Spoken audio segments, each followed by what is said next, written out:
The wind shear hitting the superstructure of the Mako 7 sounded less like air and more like shredded steel. Elias Vance cinched the straps of his orange flotation jacket tighter, the thick synthetic fabric already smelling of diesel and North Sea salt. It was Baro 300 hours, October 2025. The Norwegian Trench was a gravesite for pipelines, trawlers, and now, apparently, something that defied the laws of physics he understood. The sonar was screaming, not with the familiar ping of a sunken tanker, but with a dense, complex signature that radiated heat, despite resting 3,000 meters below the chop. Elias leaned over the console, the screen throwing green light onto his stubbled jaw. The moody color grading of the cabin intensified the sense of isolation. The air was thick, charged with ozone, and the impending sense of unreality. This was supposed to be a routine recovery of decommissioned subsea cables, not a geometry lesson. He swiped the thermal overlay. The object below was colossal, 3 kilometers long, resting horizontally in the abyssal sediment, but its internal temperature was 40 degrees Celsius, impossibly warm for the crushing darkness. He killed the main propulsion. The only sound left was the groaning of the hull and the rhythmic, ominous pulse emanating from the subsurface speakers. Elias activated the ROV. Carcass. There was no way he was calling this in yet. Salvage rights were first come, first served, even if the salvage was proof of existential horror. The descent was agonizingly slow, rendered in grainy, hyper-realistic 8K video feed from the ROV's main camera. As Carcass neared the seafloor, the deep-sea gloom began to yield to the ROV's powerful LED arrays. The light swallowed the water, revealing a texture that was utterly alien.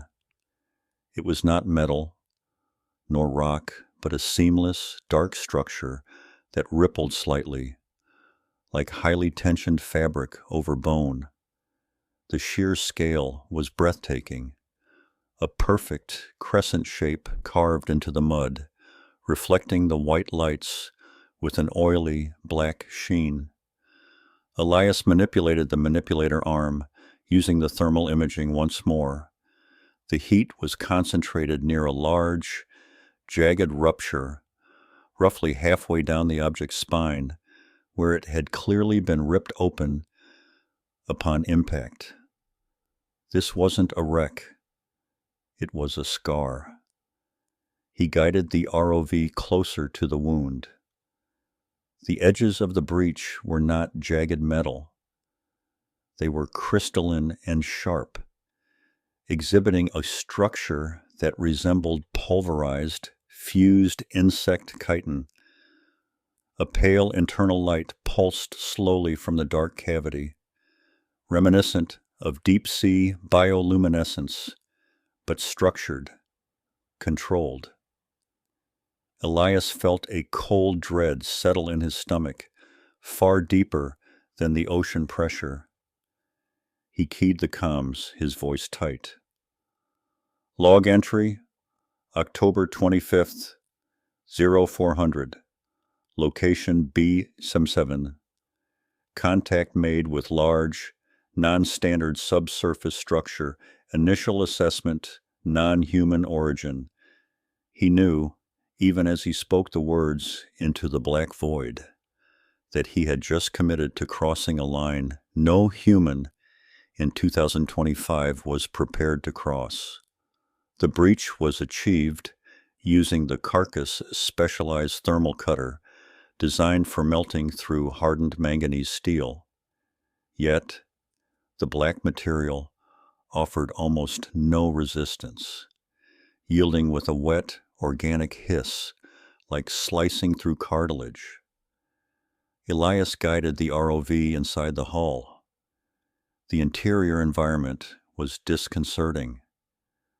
The airlock function had failed, and the space was filled with pressurized seawater, but the buoyancy and viscosity felt strangely off, almost syrupy. The pale internal light source was everywhere, emanating from the walls themselves, which were ribbed and textured, resembling the interior of a massive thoracic cavity. It was cold, yet the ambient heat remained localized, concentrated around a central control area visible ahead. The deeper the ROV traveled, the more intense the golden-hued lighting became. Then he saw it. Slumped against a console made of fused crystalline filaments was the Xylos. It was still. The iridescent biosuit, previously slick and tight, was torn in multiple places, revealing the polished obsidian skin beneath. Large, slow plumes of a viscous, copper-colored fluid drifted upwards from the injuries. It was undeniably biological, undeniably humanoid in overall form, yet terrifyingly unfamiliar. Elias froze on the controls, his breath hitching in his throat above the surface. This was not a fossil. This was a recent fatality, or worse, a trauma victim. He adjusted the gain on the camera, trying to find a flicker of movement. Nothing, until the golden liquid of its eyes stirred. The flicker in the Xylos's eyes was not a reflection. It was conscious, directed observation. The liquid gold pools dilated slowly, locking onto the lens of the ROV. Though the body remained static, pinned by deep-sea pressure against the console, Elias felt an immediate, overwhelming pressure in his own skull, sharp and cold. It wasn't sound, but pure, unfiltered realization, a projection of deep, catastrophic urgency and profound, ancient sorrow. The alien was communicating, bypassing language entirely.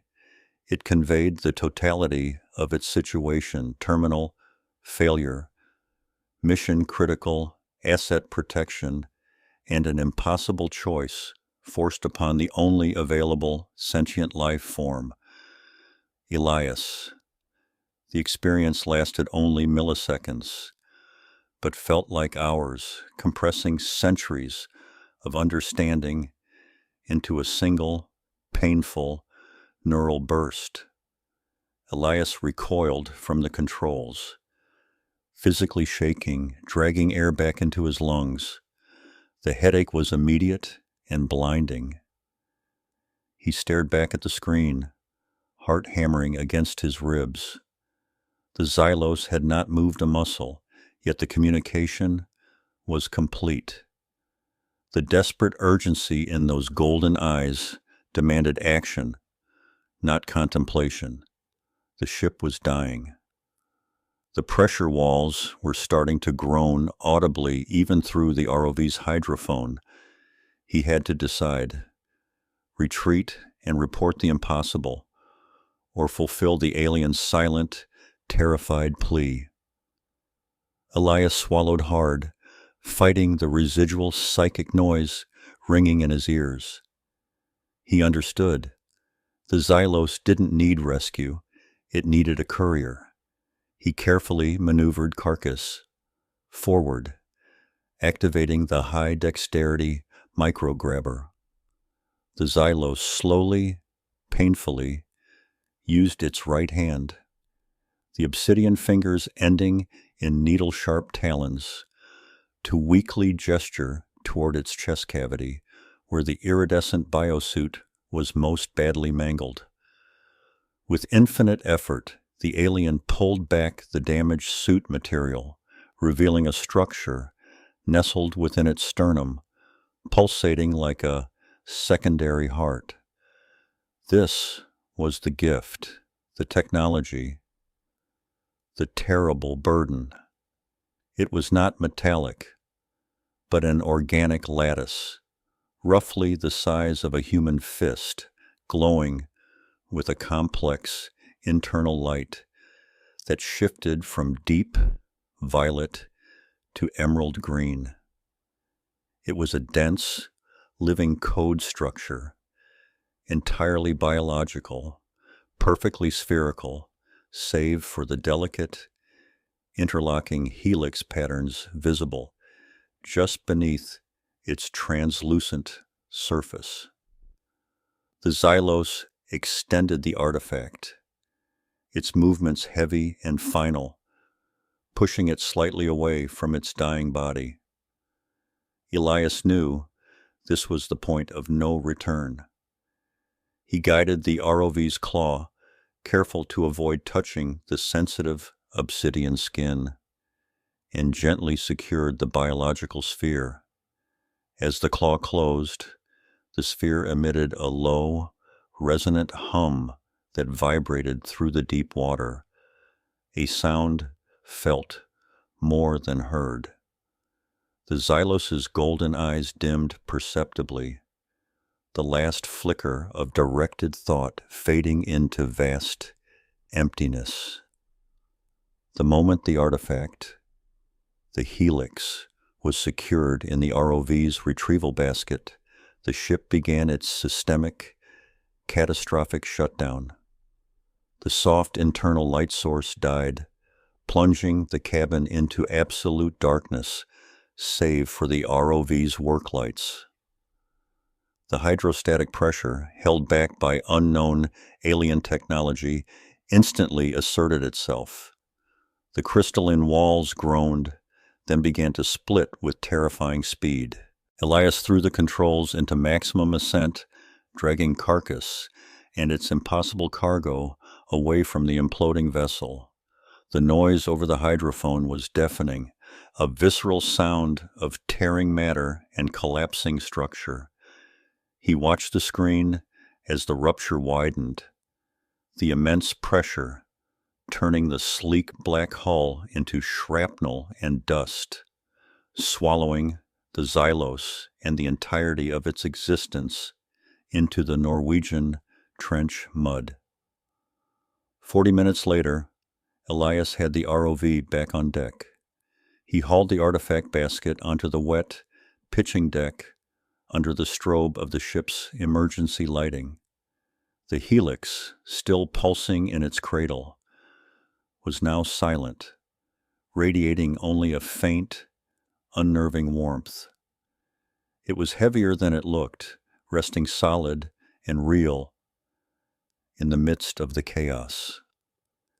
Elias stared at the glowing, wet orb, his hands still trembling inside his survival gloves. He had salvaged the impossible. He had taken the last, desperate breath of an alien species.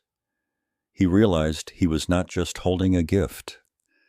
He was holding a clock, and his time, in 2025, had just fundamentally shifted. The obsidian-skinned humanoid, the Xylos, slumped forward, the shimmering liquid gold leaching from its eyes like spilled mercury. The vital transfer was complete. Elias didn't register the death immediately. He registered the terrifying foreign heat spreading from his sternum, radiating beneath the heavy, oil-stained orange survival flotation gear. The Helix, now anchored within him, pulsed with a synchronous subsonic rhythm that seemed to drown out the low thrum of the deep-sea environment. It wasn't pain, but profound, biological usurpation.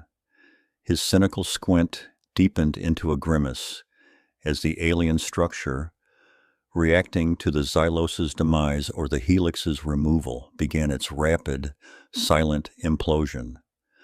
Sheets of the crystalline, non-Euclidean architecture fractured with sickening grace.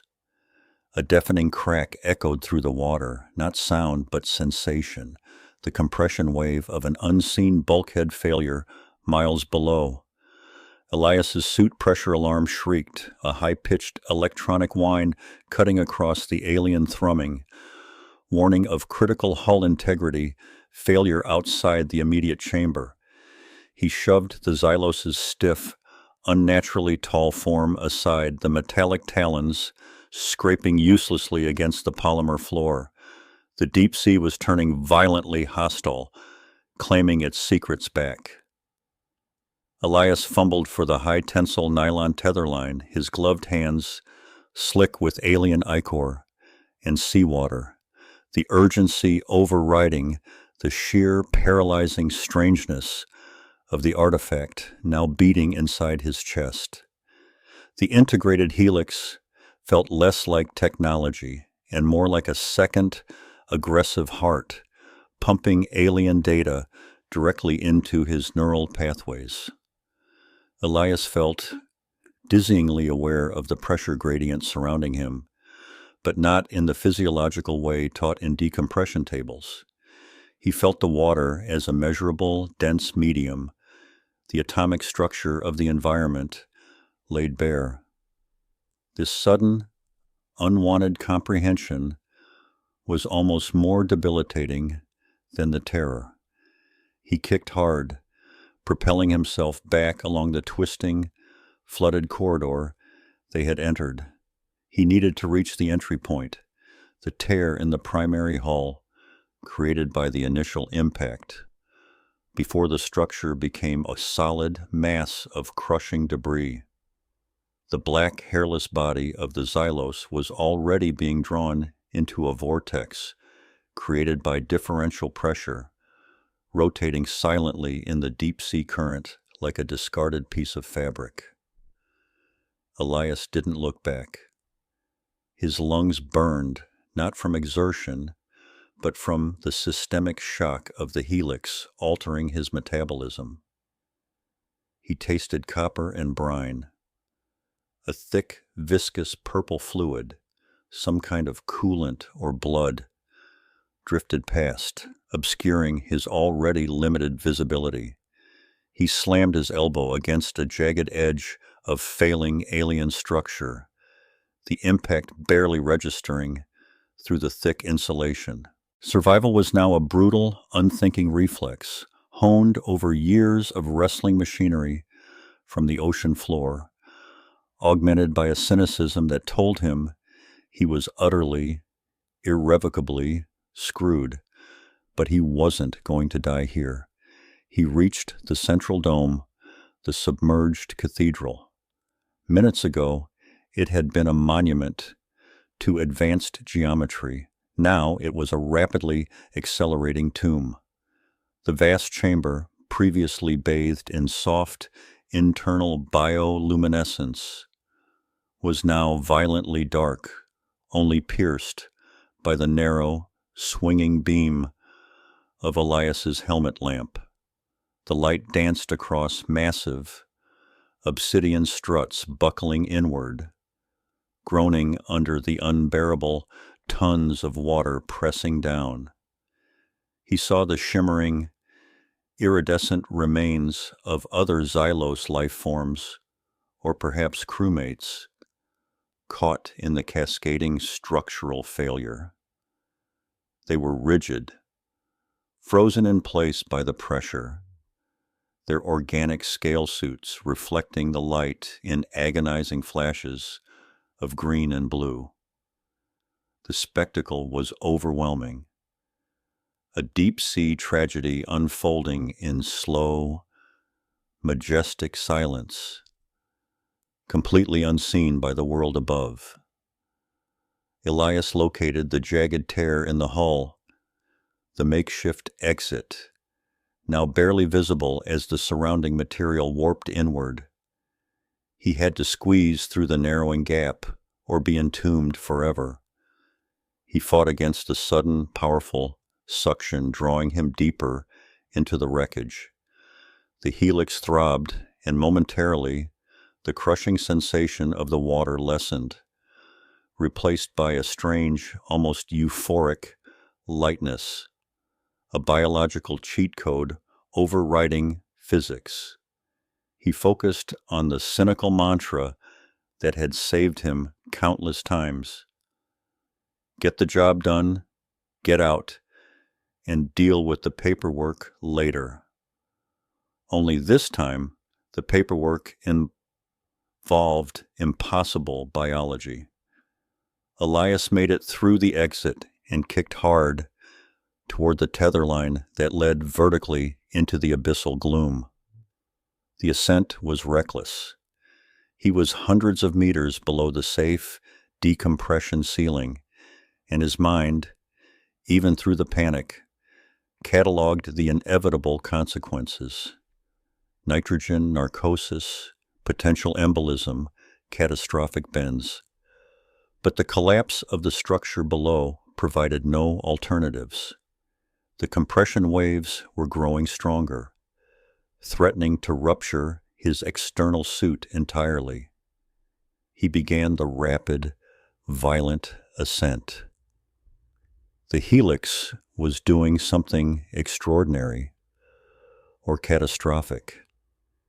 Instead of the usual crippling pain and disorientation associated with explosive decompression, Elias felt clarity. His vision sharpened. The water, normally an opaque medium of particulate matter, seemed thinner. He could feel the depth counter ticking up on his wrist-mounted display, but his body registered the pressure drop, not as damage, but as rapid adjustment. His permanent, cynical squint tightened, trying to reconcile the impossibility of his current physical state with decades of learned deep-diving protocols. He risked a glance down. The impossible wreckage of the alien craft was vanishing into the abyssal black, marked only by ephemeral flashes of imploding structure.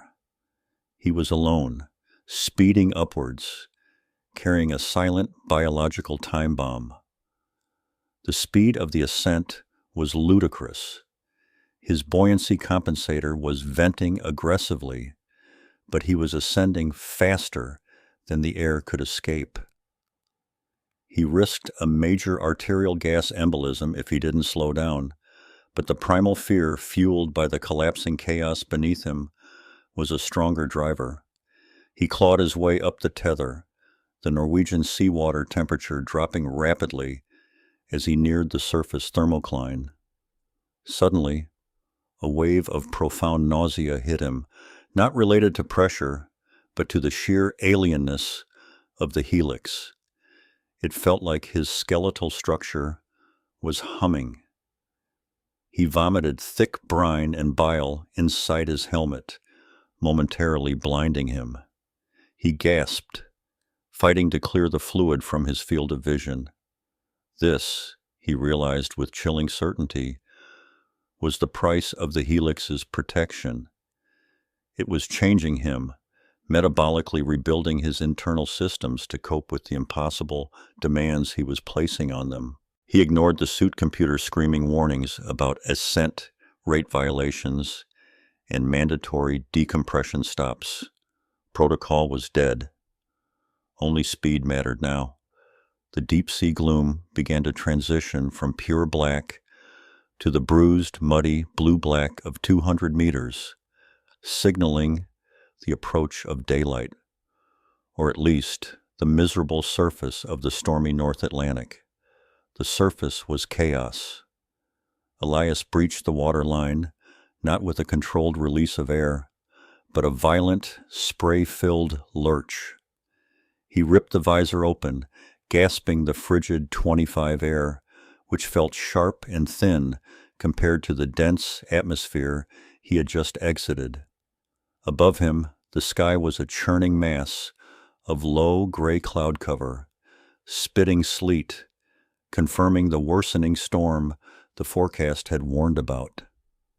The salvage vessel. The narwhal. A miserable, rusty fishing trawler, repurposed with crane gear, rocked violently on the swell 20 yards away. Its single, powerful halogen lamp cut through the murk, illuminating the churning whitecaps. Elias frantically inflated his flotation collar and began the brutal swim toward the trawler's rusty hull. The orange of his survival gear contrasted starkly with the violent, steel-gray sea. He didn't feel the paralyzing fatigue that should accompany such an ascent and exertion. He felt unnaturally energized, a terrifying side effect of his biological cargo. He reached the ladder, hands raw despite the heavy gloves, and began the slow, agonizing climb onto the deck, the cynical squint etched permanently onto his wind-chapped face, watching the heavy waves crash over the stern of his only sanctuary. Elias collapsed onto the oil-stained deck of the narwhal, the rhythmic slam of the boat against the waves jarring his bones. He fought his way into the cramped, insulated wheelhouse, stripping off the outer layer of the flotation suit. The heavy synthetic fabrics were saturated with salt water and the oily residue of the deep-sea wreck. He stood exposed to the rattling space heater, breathing hard. He was alive, untouched by the bends, a physiological impossibility that confirmed the total dominance of the Helix. He looked down at his chest, the skin raw and red where the artifact had integrated. There was nothing visible but taut, normal human skin, yet beneath it, he could feel the low, steady thrumming, a vibration so strong it made his teeth ache. It was pulsing energy, biological and complex. He finally had a moment of relative safety, but it was shattered by the cold, immediate realization. He hadn't just escaped a sinking wreck. He had contaminated himself with something that defied all known physics and biology. He grabbed a ragged towel, wiping the salt and grime from his face. His eyes narrowed into that familiar, hostile squint. The storm raged outside, mirroring the turmoil raging within him.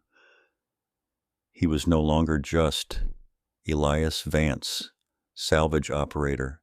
He was a carrier, a vessel for an artifact that had cost a sentient being its life, miles deep in the Norwegian Sea in 2025. The pneumatic hiss of the decompression chamber door sealing behind him was the loudest, most welcome sound Elias had ever heard. He didn't wait for the automated cycles. He ripped the heavy helmet from his shoulders with a guttural roar, the salty, stale air of the narwhal's control deck flooding his lungs. He collapsed onto the greasy, black, checkered floor plating, the cumbersome, oil-stained orange survival flotation gear acting like a lead shroud. The ascent had been a brutal, panic-driven scramble, the hull of his vessel shuddering ominously against the violent, thermal-shifted currents churned up by the substructure's collapse hundreds of feet below. He could still feel the crushing echo of the deep in his bones, the residual pressure making his ears ring like struck brass. He scrambled backward until his insulated black pants snagged on a conduit, dragging his hand up to his neck. The place where the Xylos had connected the biological artifact, the Helix, was burning. It was not a superficial burn. It felt like fire moving inward, tracing the path of his jugular vein, radiating heat that fogged the viewport of his discarded helmet lying a foot away. His cynical squint narrowed, focusing entirely on the pulse, hammering against his fingertips. There was a rhythmic shift beneath his skin, subtle yet undeniable, a deep, unsettling vibration that was utterly alien. He pushed himself onto one knee, hands braced on the wet floor, and dragged ragged breaths into lungs already burning from adrenaline overload. The cinematic mood was oppressive, the Ari Alexa capturing the harsh, unforgiving shadows cast by the single emergency red lamp, illuminating the tiny deck, punctuated by the metallic groan of the ship rolling in the surface swell. Elias crawled into the tight confines of the narwhal's maintenance bay, shoving aside coils of fouled cable and rusted tools. He needed darkness, isolation, and a chance to assess the damage away from any perceived threat, even though he knew he was the only soul for 300 nautical miles. He fumbled with the thick zippers of his flotation suit, the heavy material clinging to his sweat-soaked body. As he shed the outer layer, the intense heat emanating from his neck became unbearable. He found a mirror, cracked and framed in cheap aluminum, over the small utility sink. The moody color grading, dominated by sickly green safety lights, highlighted the horror reflecting back. The Helix was not a separate entity. It had begun to integrate. Where the Xylos's metallic talon had pierced his skin, a circular pattern of deep, swirling black tissue had formed, pulsating faintly with an internal amber glow. The tissue looked like polished, fluid obsidian, mirroring the Xylos's skin, spreading quickly along the contours of his throat. He touched it lightly, withdrawing instantly as a searing jolt shot down his arm. It wasn't pain, precisely. It was raw, overwhelming neurological input, a momentary flash of oceanic depth and alien logic that vanished before he could comprehend it. He gripped the edge of the sink, knuckles white. The integration was faster than any parasitic infection he'd ever read about. It wasn't trying to hide, it was rebuilding. He leaned his head against the cold, vibrating bulkhead, the ship's engine noise, a dull, constant thrumming counterpoint to the terrifying silence inside his own body. Elias staggered toward the bridge, moving with the heavy, uneven gait of a man who had just survived a deep trauma and was now fighting a fever. The narwhal groaned, its small hull pitching violently as the equatorial current reclaimed its territory. He reached the console, the screens flickering with sensor anomalies and depth readings that were rapidly decreasing as the vessel drifted. His cynical squint surveyed the damage logs, hull stress indicators spiking, sonar malfunctioning, but the engines were holding. He wasn't sinking yet. He tried the long-range comms, the static hiss, mocking his desperation. They were too far out, too deep into the mandated dead zone for standard satellite contact, exactly where salvage companies preferred their contractors to be. The claustrophobia of the small cabin intensified, the close quarters now feeling like a pressurized coffin miles offshore. He stared out the reinforced viewport. The world outside was just churning, inky black water under a bruised twilight sky. He rubbed the alien tissue on his neck, which now felt less like a wound and more like an integral, albeit terrifying, piece of himself. He realized the silence was worse than the cacophony below. There was no Xylos, no external monster hunting him. The threat was encapsulated, biological, and currently reorganizing his nervous system. He needed to get the hell out of the water and back to port. Civilization be damned, before whatever this thing was compromised his lucidity entirely. A sudden, paralyzing spike of neural feedback slammed Elias against the console. It wasn't conventional pain. It was the overwhelming sensation of data transmission. His vision blurred, replaced momentarily by impossible geometric patterns in a fleeting image of immense subterranean bioluminescence. He gasped, dropping to his knees, clutching the metal railing for purchase. The internal heat spiked again, transforming into a systemic fever that burned through his core. He could feel the integration moving deeper, tracing the vascular pathways in his arms and legs. He tore off his remaining shirt, exposing a body hardened by years of manual labor, now glistening with sweat. The skin adjacent to the obsidian patch on his neck was exhibiting fine, almost imperceptible vascular changes, like ultrafine black netting spreading just beneath the surface, feeding the alien tissue. He struggled to breathe, the pulsing gill slits on the absent Xylos flashing into his memory. Was his body attempting to mimic the alien's required physiological adaptations? His pulse was erratic, thundering one moment, nearly imperceptible the next.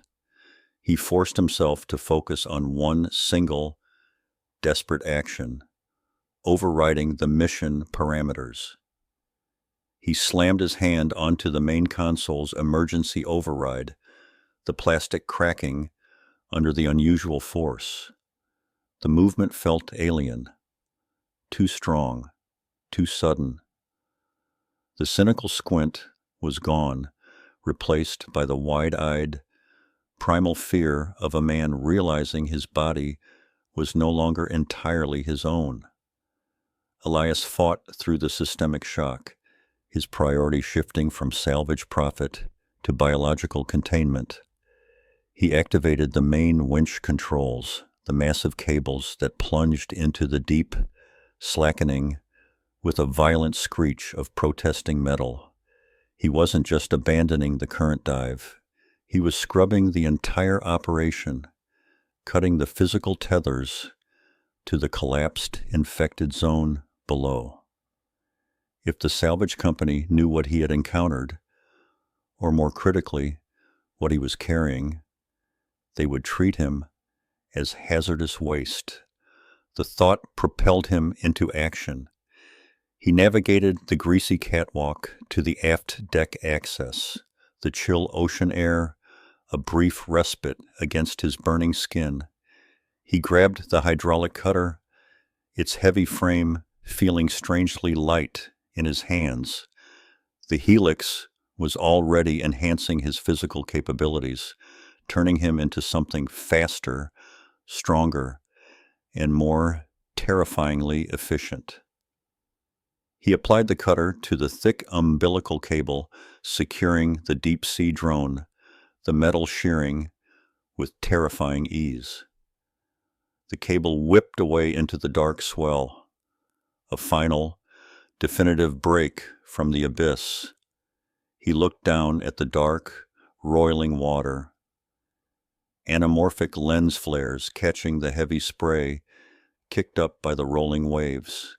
He was fleeing the scene, turning the narwhal northeast, charting a course for the nearest independent refueling port, a desperate 72-hour run. His mind raced, calculating. He needed to maintain secrecy, manage the integration, and find a private, isolated facility to try and understand the biomechanical horror anchoring itself inside him.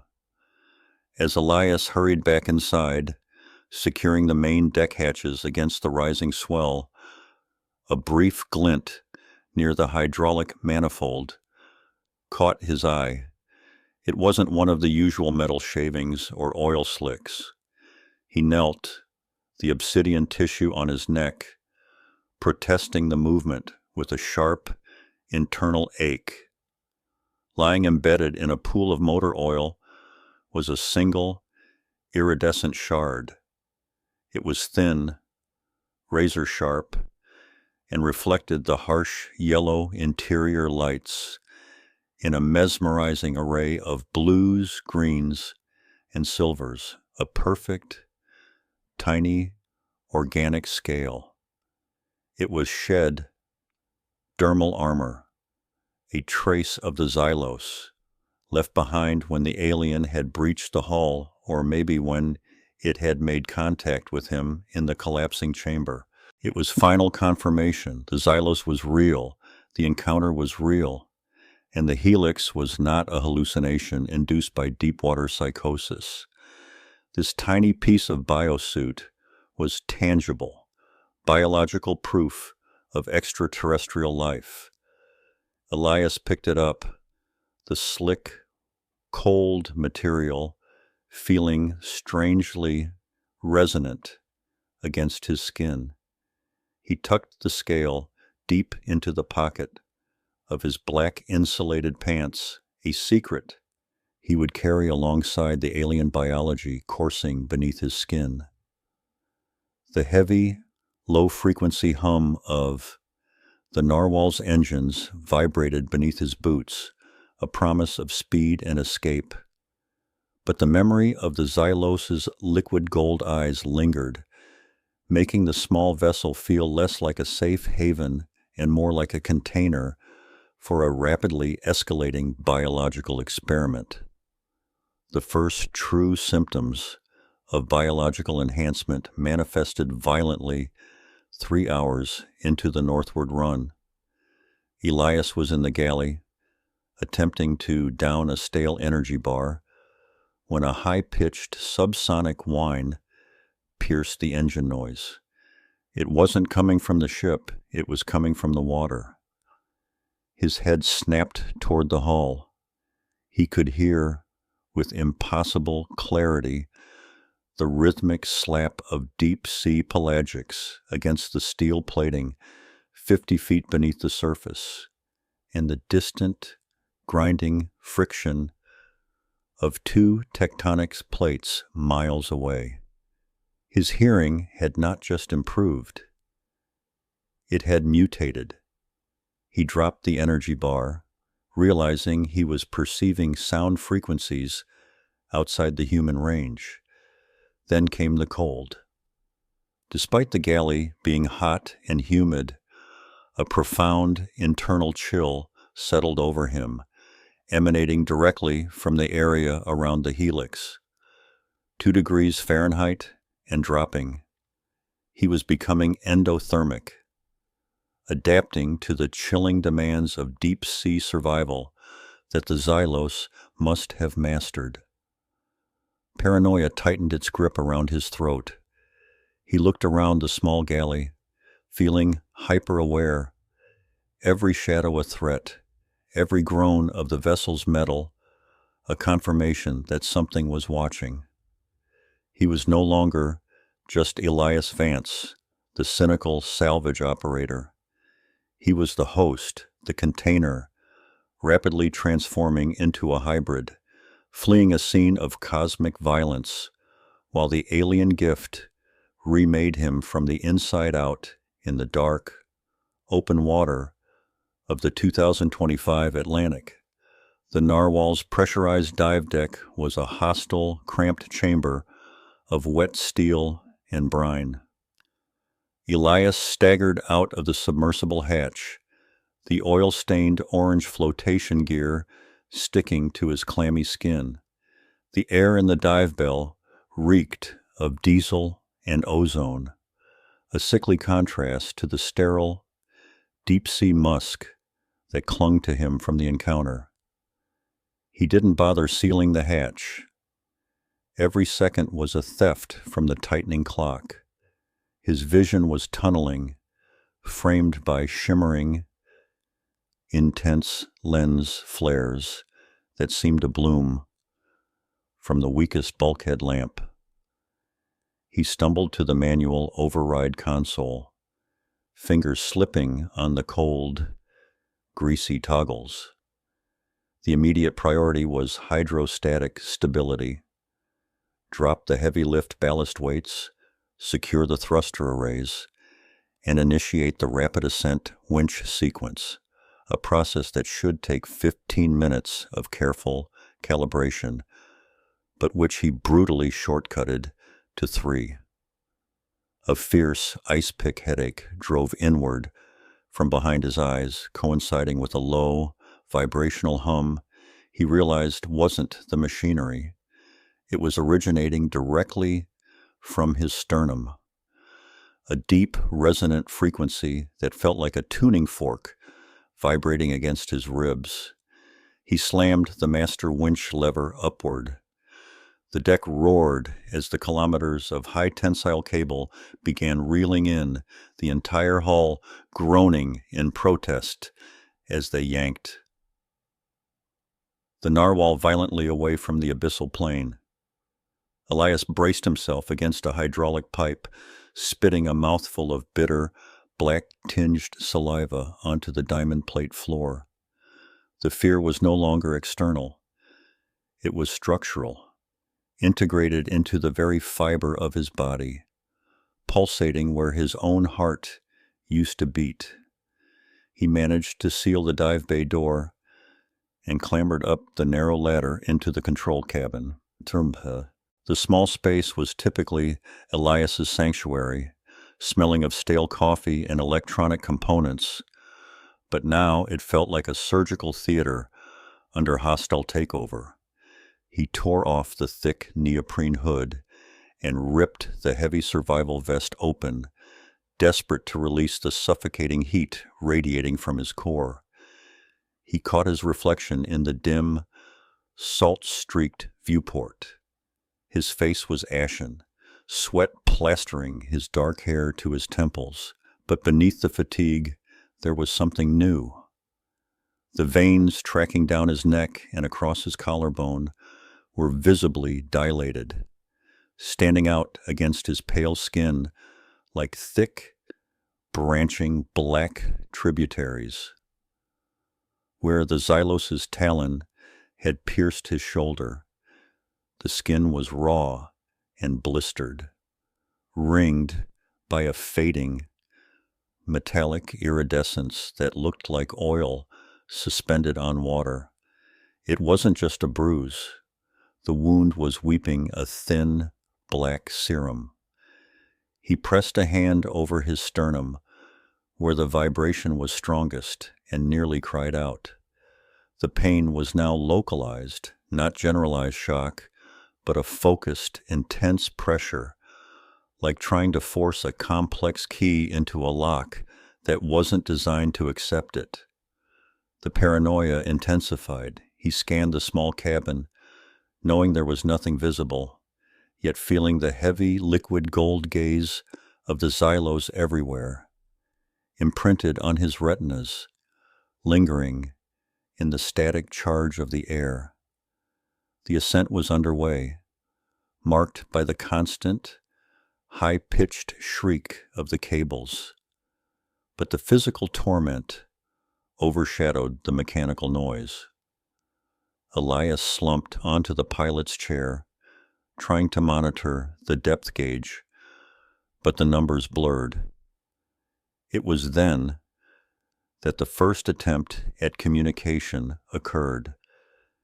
It wasn't sound, not language, but an instantaneous, overwhelming flash of pure structured data, a schematic of star charts he couldn't comprehend, followed immediately by an emotional payload of cold, vast loneliness and an overwhelming, non-negotiable directive. The thought wasn't his. It was inserted, foreign, complete, and terrifyingly cold. Elias fought it with every ounce of his remaining human will. He gripped the arms of the chair until his knuckles were white, shaking his head violently, trying to rattle the invasive presence loose. The internal vibration escalated sharply, forcing a guttural cry from his throat. His entire body seized up, not a voluntary movement, but a violent, systemic rejection. He pitched forward, vomiting a stream of caustic bile and black residue onto the navigation console, followed by a brief, agonizing tremor that felt less like a seizure and more like his skeleton trying to rearrange itself to accommodate a different center of gravity. With the helm covered in biological waste, Elias dragged himself upright, his muscles screaming under the sudden systemic shock. He couldn't afford to lose consciousness. They were still ascending too fast, risking structural integrity, but slowing down felt like signing his own death warrant. The pressure differential was playing havoc with the old, overworked seals of the narwhal. Every loud creak and groan of the hull was amplified tenfold inside his mind by the Helix, which seemed to be interpreting the structural stress not as mechanical failure, but as a form of hostile environment communication. He forced his leaden eyes back to the control panel, overriding the initial rapid ascent to transition into a more survivable, slow climb for the middle third of the water column. The physical effort required to move his arms felt like trying to lift granite. He noticed a strange temporal disconnect. Minutes felt like hours, punctuated by terrifying hyperspeed flashes where he seemed to process movement too quickly, seeing the water rushing past the viewport, not as a blur, but as individual crystalline particles illuminated by the few functioning exterior lights. This accelerated perception was agonizingly taxing. He had to focus on the simplest task, pulling a lever, flipping a switch, as if it were the most complex piece of mechanical engineering he'd ever attempted, the internal invader fighting his motor control every step of the way. He knew he had to sanitize the deck before anyone or anything else boarded. Elias grabbed a pressurized steam hose and returned to the moonpool bay. The black residue left by the Xylos and the injection site was tenacious. It wasn't oil or blood, it was a highly viscous organic polymer that seemed to bond molecularly with the steel plating and his own gear. The steam hose did little but smear it into a fine, glistening sheen of obsidian dust. He spent agonizing minutes scrubbing his heavy orange survival vest, trying to eradicate the microscopic traces of the Xylos' suit fibers that might have transferred.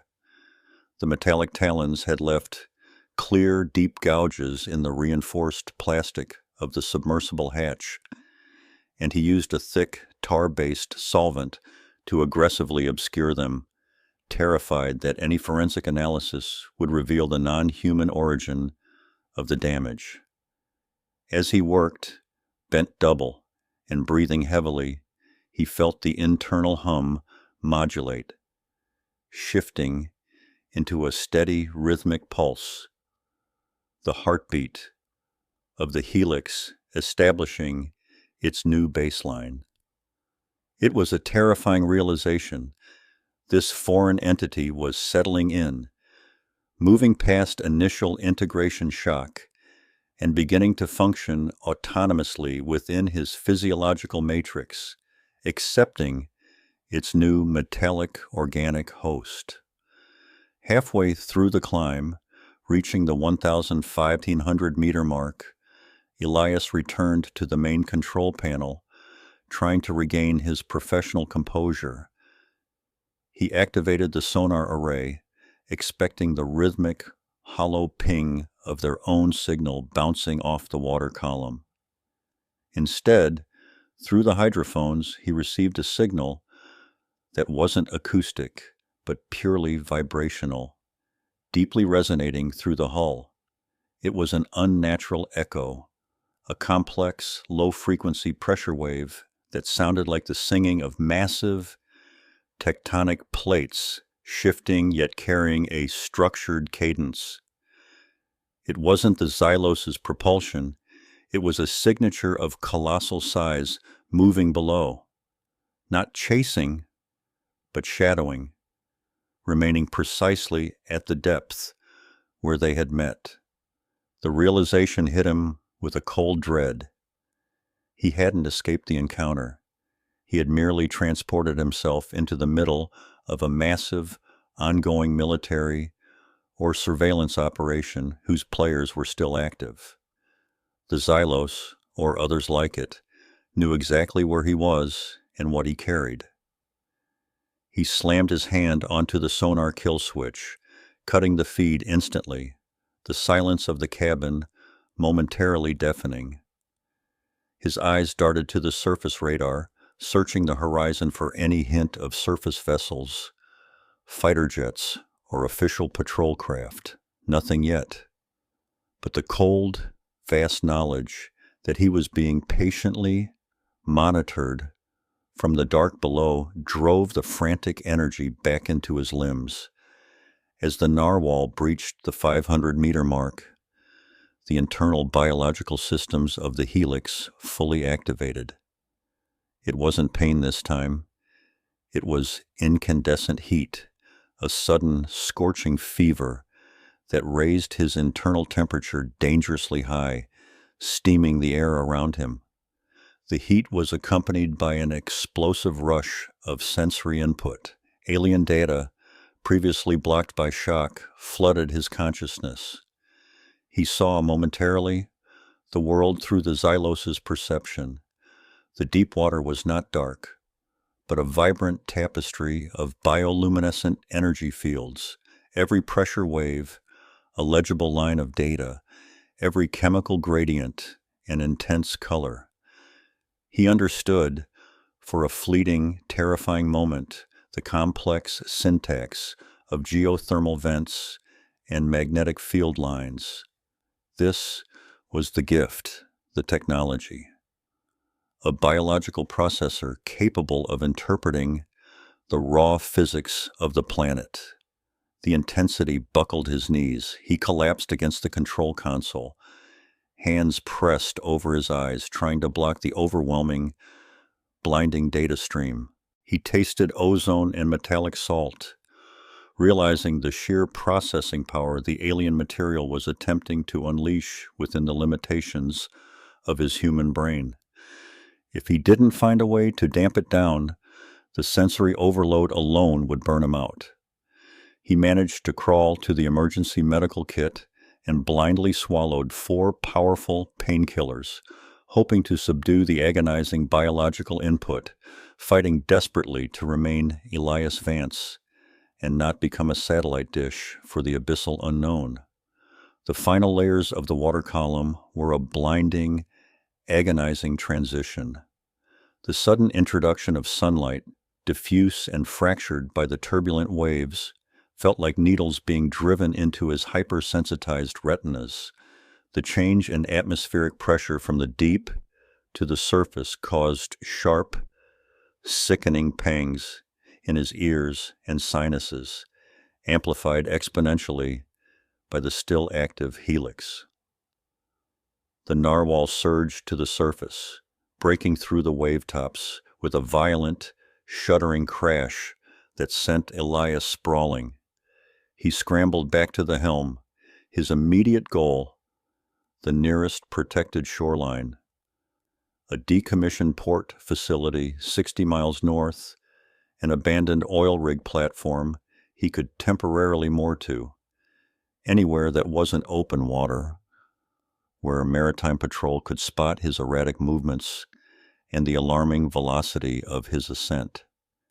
He needed to disappear before the physical evidence of his encounter could be visually confirmed. He spun the wheel hard, engaging the vessel's thrusters, pushing the old salvage tug past its operational limits. The hull groaned, the engine roared, and the vessel surged forward, leaving a turbulent wake of foam and deep-sea brine. The cynical squint was gone, replaced by a hollow-eyed, manic desperation, knowing he was now carrying not only a dangerous secret, but a ticking biological time bomb that connected him permanently to the vast, cold world he had just fled. The narwhal's ascent stabilizer screamed, grinding metal against metal as Elias wrestled the sub into a precarious hover just 30 feet beneath the turbulent surface chop. The pressure gauge had stabilized, but Elias's own internal pressure was peaking, a white-hot spike driving straight through his ocular nerves. He was slumped over the console, the thick, oil-stained orange flotation gear clinging damply to his convulsing frame.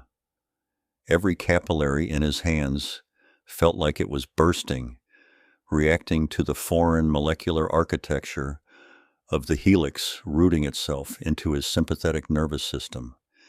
He coughed, a dry metallic hack that tasted of ozone and blood, spitting onto the cracked viewport. The emergency lighting, harsh and green, cast long, distorted shadows across the cramped control deck. An immense, invisible weight pressed down on his chest, a purely physiological demand for energy reallocation that was not his own. He forced his eyes, heavy with cynical pain, to the sonar display, just static, but the static felt alive. Elias knew, with terrible certainty, that the integration was succeeding. He was becoming a biosystem host, and the guest was already demanding the keys to the house. He dragged a black insulated leg back, bracing himself against the rising tide of internal panic, the sound of his own ragged breathing echoing in the small chamber, amplified by the heavy-duty survival hood. The Xylos's consciousness made its move, not with language, but with pure, irresistible impulse. It was a massive wave of structured intent, a computational command for immediate deep-dive protocols, a non-negotiable urge to return to the abyssal shelf. Elias clamped his jaw shut, the muscles knotting violently under his short, dark hair. His mind roared the negation, a tiny spark of human will fighting against an interstellar tide. The counter-response from the Helix was immediate and devastating, a cascading neurological firestorm that threatened instant paralysis. His vision tunneled. The moody, low-lit cabin swam into a dizzying blur of gray and green. He slammed his fist down on the manual control panel, the force reverberating through the heavy steel hull. He could feel the fine, metallic talons of the Xylos's essence, not physically, but spiritually, scraping against the edges of his autonomy. He fought to raise his head, the cynical squint hardening into pure defiance. The price of refusal was agony, but the price of surrender was oblivion. The battle was fought on the microscopic level, deep within the marrow, a silent war where the stakes were fundamental identity. He managed to rip the insulated hood back, needing the cool, damp air of the cabin to touch his skin. He lifted his hand, the left one, the one closest to the Helix entry point, and stared at it beneath the low-level console light. The alteration was subtle, horrific, and undeniable. His skin, already rugged and weathered, seemed abnormally taut, losing its elasticity. At the tips of his 4 long fingers, the nails were no longer opaque keratin.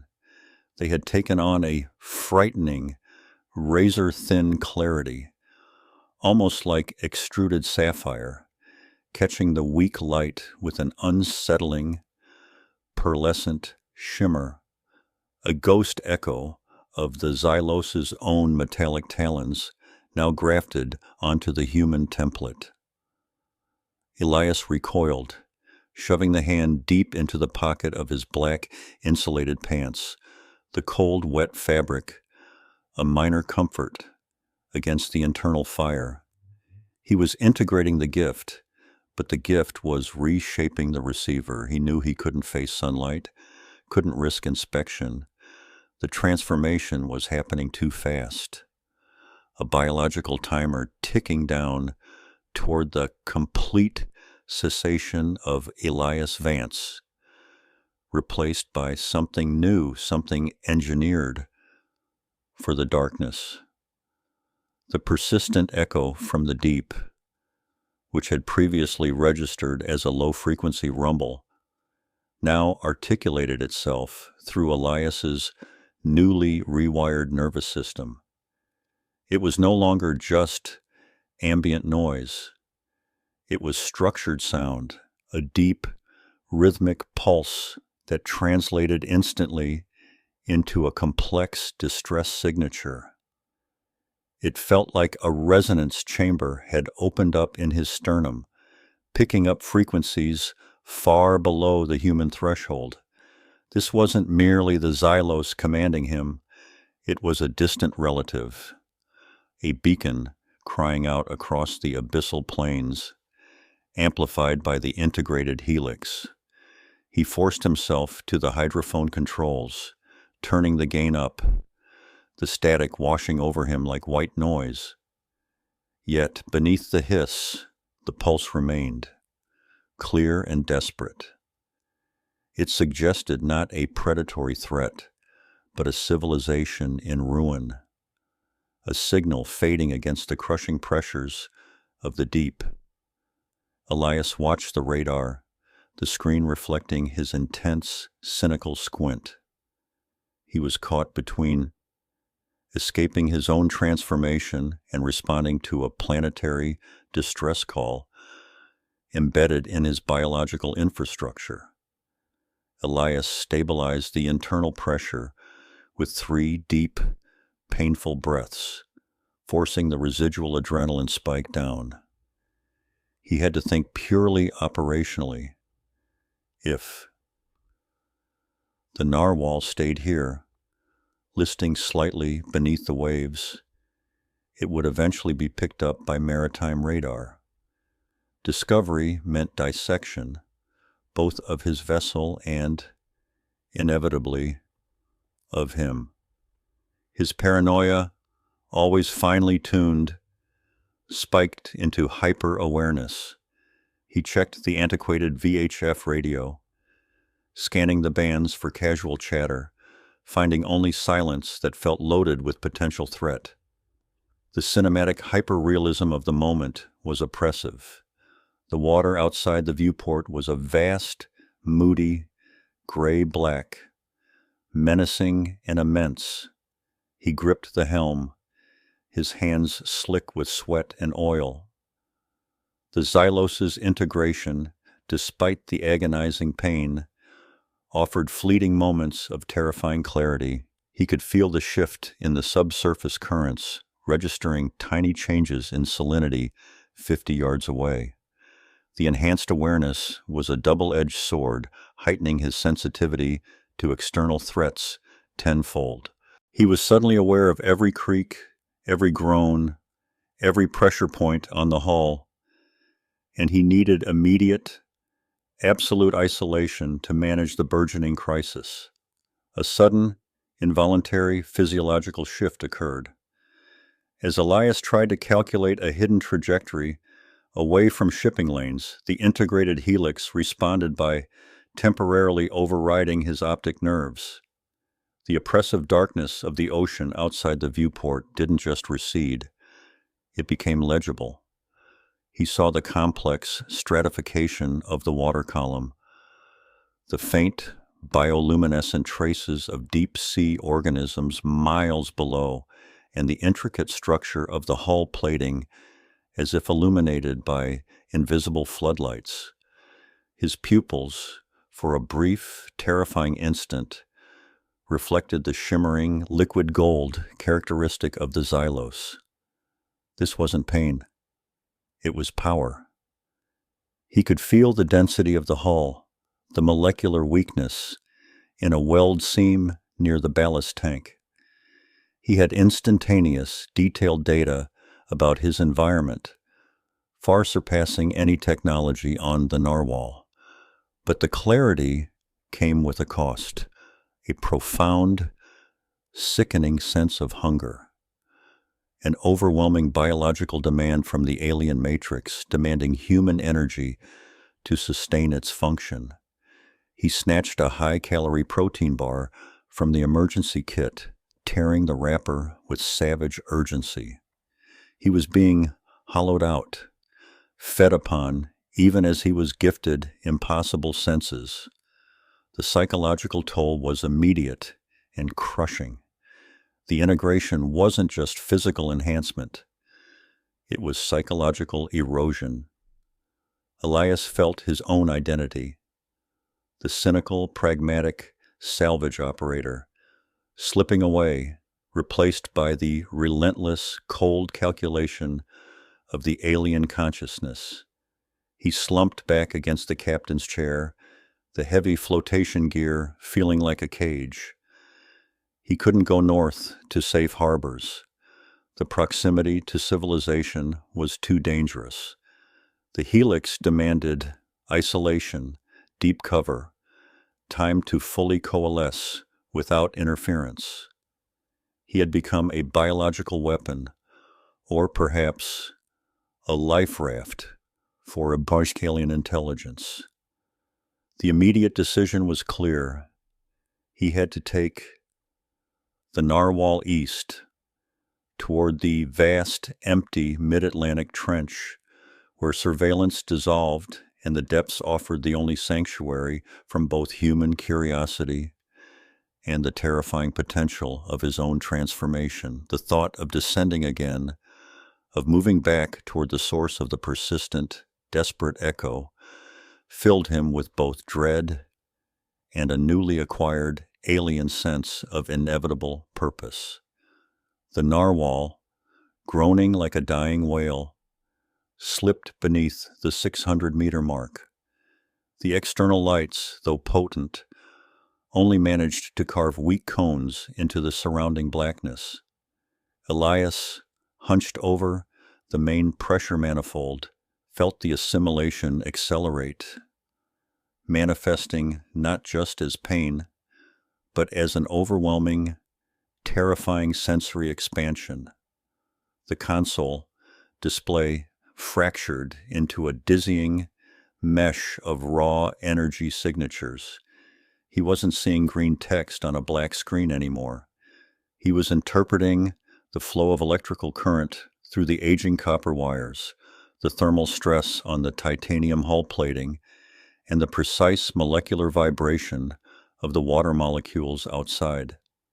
The Helix screamed inside his skull, a high-frequency whine that drowned out the submersible's hydraulics. He gripped the throttle lever, his oil-stained orange survival gear sticky with cold sweat, the cynical squint deepening into a mask of pure agony. He needed to regulate the ballast, but the human numbers on the gauges were meaningless. He was navigating by the alien imperative, trusting the sudden, crystalline bursts of understanding that dictated vent aft tank 3 now. Based on pressure waves he could feel passing through the water column, waves no human ear could ever perceive. The Ari Alexa perspective focused tight on the sweat dripping from his short, dark hair onto the glowing indicator lights, the anamorphic flares stretching the cabin light into blinding horizontal streaks. At 1,200 meters, the neural pain stabilized, shifting from a random assault to a rhythmic, pulsating instruction set. The Helix wasn't just integrating, it was mapping. Elias watched in horrified fascination as the interior of the narwhal vanished, replaced by a hyper-detailed, holographic projection only visible through the lens of the implant. This map was non-Euclidean, showing geological fault lines, magnetic anomalies, and deep-sea current flows as luminous, serpentine paths of liquid light. This was the Xylos's blueprint, a detailed route through the abyssal plain. Elias's hands, encased in thick rubber gloves, moved on their own, adjusting trim and thrust with surgical precision, guided by the luminous pathways overlaid on his vision. He was no longer Elias Vance. He was a biological relay station. The pressure hull creaked, the sound amplified tenfold, vibrating against the metallic talons of the Xylos's essence fused within him. The deep black outside began to shimmer with nascent, unnatural colors, not bioluminescence from fauna, but energy traces bleeding from the depths. The moody color grading favored deep, oppressive blues cut by sickly, high-contrast greens representing the alien navigation data. He felt the cold, not as external temperature, but as the slowing of his own vital processes, a chilling reminder of his accelerating physical deviation. The descent became a fight for cognitive sovereignty.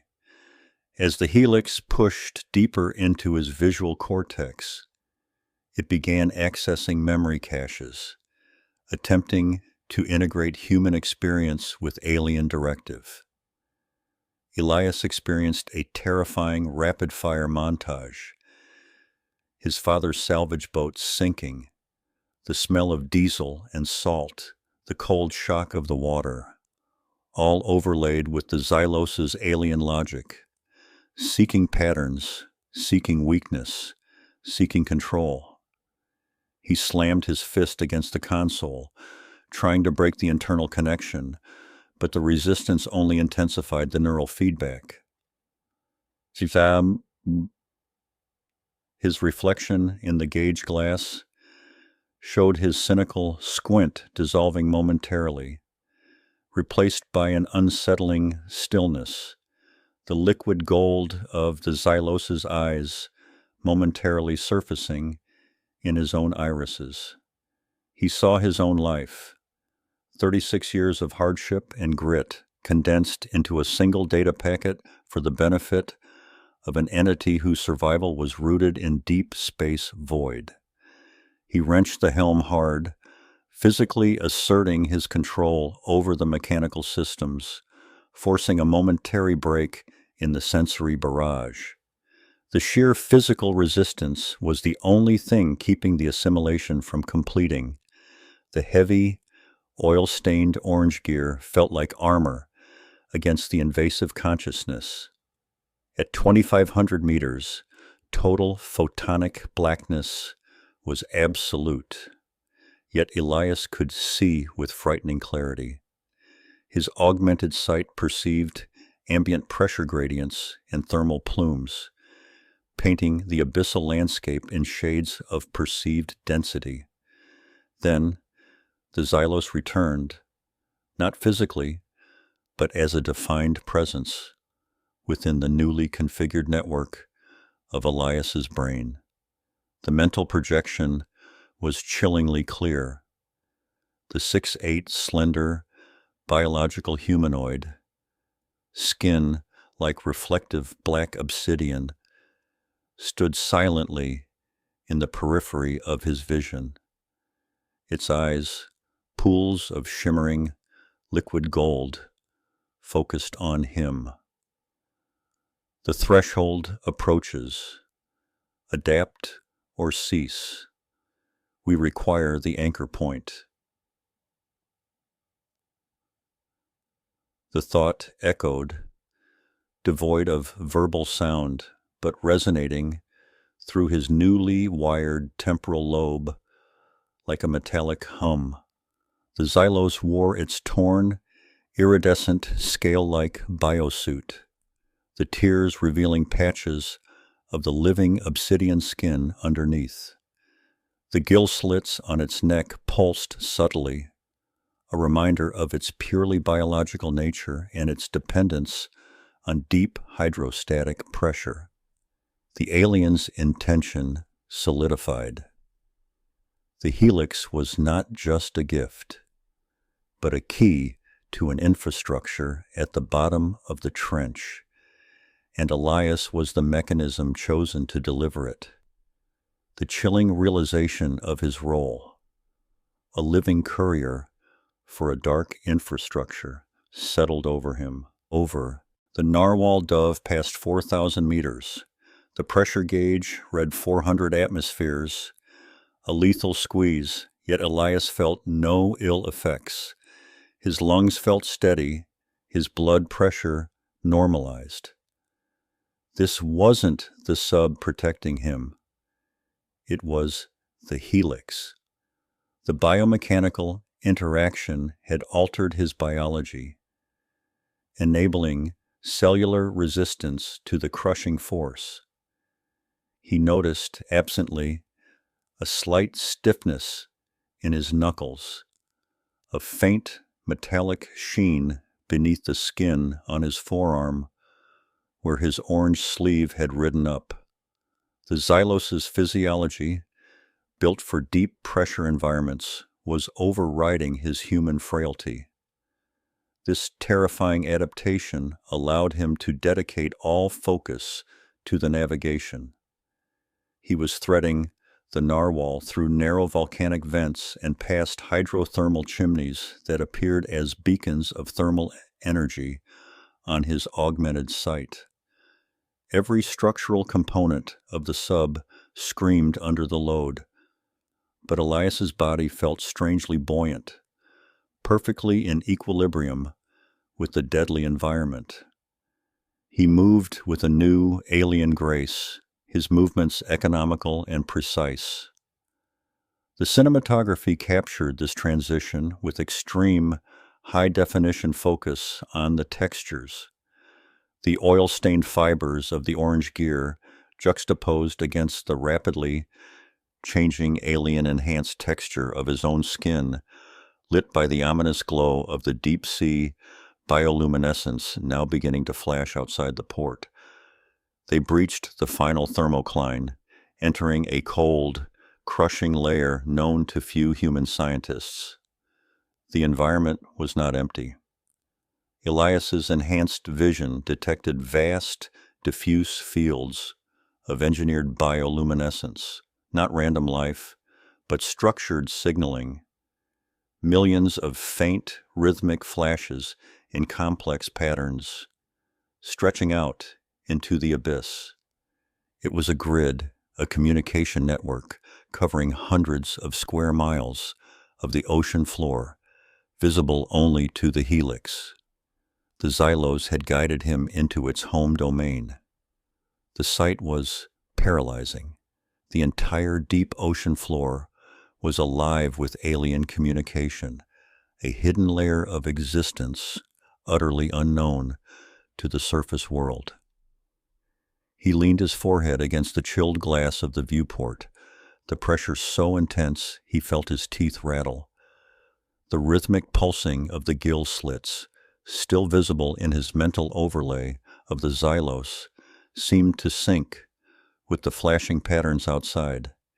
He understood, without language, that this network was waiting for a directive, and the Helix was the key to providing it. The camera tracked slowly toward the depth gauge, 500 meters, well past the sub's rated safe limit. The moody color grading intensified the contrast between the cold, static blackness and the vibrant geometric patterns of the alien signal. The rhythmic flashes culminated at a single point, directly ahead. Elias brought the narwhal to a shuddering halt, stabilizing the sub just 20 meters above the trench floor. The depth read 5,450 meters. Below him, the ambient light was entirely absorbed by something vast and non-reflective. It was a structure impossibly large, built not of metal or stone, but of a dark, fractal, biological composite that swallowed all light. It was the anchor point. The sheer scale dwarfed the submersible. A silent, colossal monument rising from the seafloor silt. The Xylos' mental voice resonated one final, sharp command. Egress. Elias knew resistance was futile. The assimilation was complete enough to force physical obedience. He reached for the lever that would cycle the external pressure equalization system, his movements sluggish but certain, his heavy black insulated pants and oil-stained orange gear felt suddenly heavy, irrelevant. He was preparing to leave the protective cocoon of the narwhal, relying solely on the alien entity fused within his body to survive the most crushing pressure on Earth, stepping out to greet whatever terrifying purpose awaited him on the floor of the unknown trench. The depth gauge on the narwhal's control panel had long since surpassed any meaningful metric known to humanity, replaced by a violent, erratic flickering that felt more like a seizure than a reading. Elias gripped the yoke, his knuckles white against the oil-slicked metal.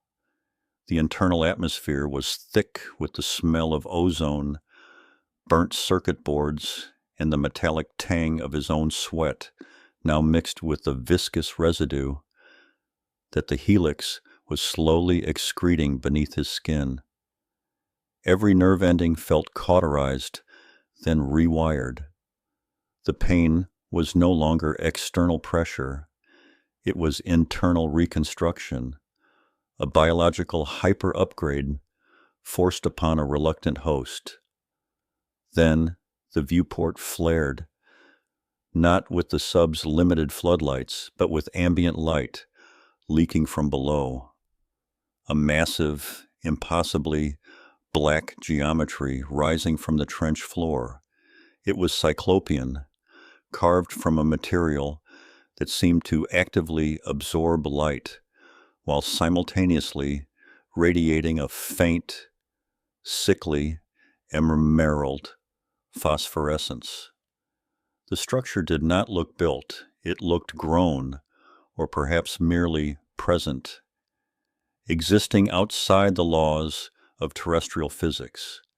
It stretched higher than any mountain range, dwarfing the narwhal to an insignificant speck. The sub shuddered violently as the automated navigational systems, overridden completely by the surging power of the Helix, engaged powerful lateral thrusters, committing the submersible directly toward the colossal shadow. Elias felt a psychic hammer blow, a wave of immense, demanding satisfaction originating from the depths. The proximity to the structure intensified the assimilation. Elias gasped, spitting a mouthful of coppery saliva onto the console. His vision momentarily swam in static, and when it cleared, the Xylos was there, framed perfectly in the viewport, suspended impossibly close to the heavy titanium hull. The pressure at this depth should have crushed any organic form instantly, yet the obsidian-skinned humanoid floated serene, untouched, its iridescent biosuit shimmering like stressed oil on water. The four-fingered hand ending in razor metallic talons, gently tapped the thick glass, a sound that resonated not through the water, but directly inside Elias's skull. The liquid gold eyes locked onto him, radiating absolute focus and ancient patience. The convergence is complete, Vance. The key is now integral. We are home. The mental voice echoed, stripping away all resistance. The Xylos's gill slits pulsed rhythmically, expelling faint clouds of bioluminescent particles that drifted up toward the sub's lights. It made a subtle gesture, pointing toward a specific section of the abyssal structure, a section that peeled open like a massive, serrated wound, revealing a tunnel of absolute blackness that seemed to defy the surrounding water. There was no airlock, no obvious entrance mechanism, only an aperture. The Xylos then began swimming, a silent, gliding motion, moving into the maw of the alien architecture, demanding that Elias follow. He knew, with terrifying certainty, that the narwhal would soon be useless. The vessel had fulfilled its purpose, conveyance. The forced decision ripped through Elias's remaining composure. He couldn't pilot the sub into that opening. The hull geometry wouldn't allow it, but the Helix screamed its intent. Go.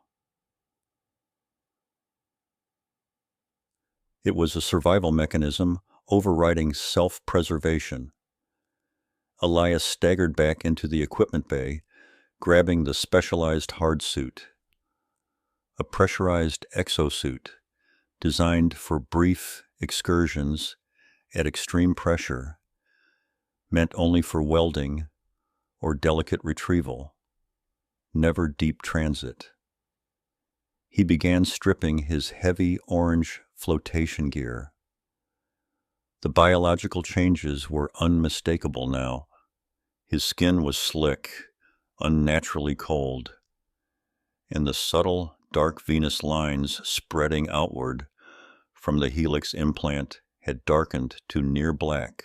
He felt a profound affinity for the crushing environment, a sickening realization that the water pressure was no longer an external threat, but a necessary condition for his continued existence.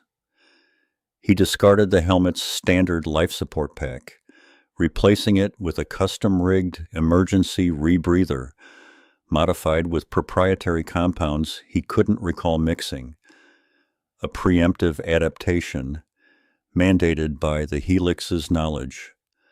As he sealed the rigid carapace of the hard suit around him, the sub's internal systems began to fail rapidly. Flickering warnings, signaling impending hull breach. There was no time for procedure, only survival dictated by the alien biology now coursing through him.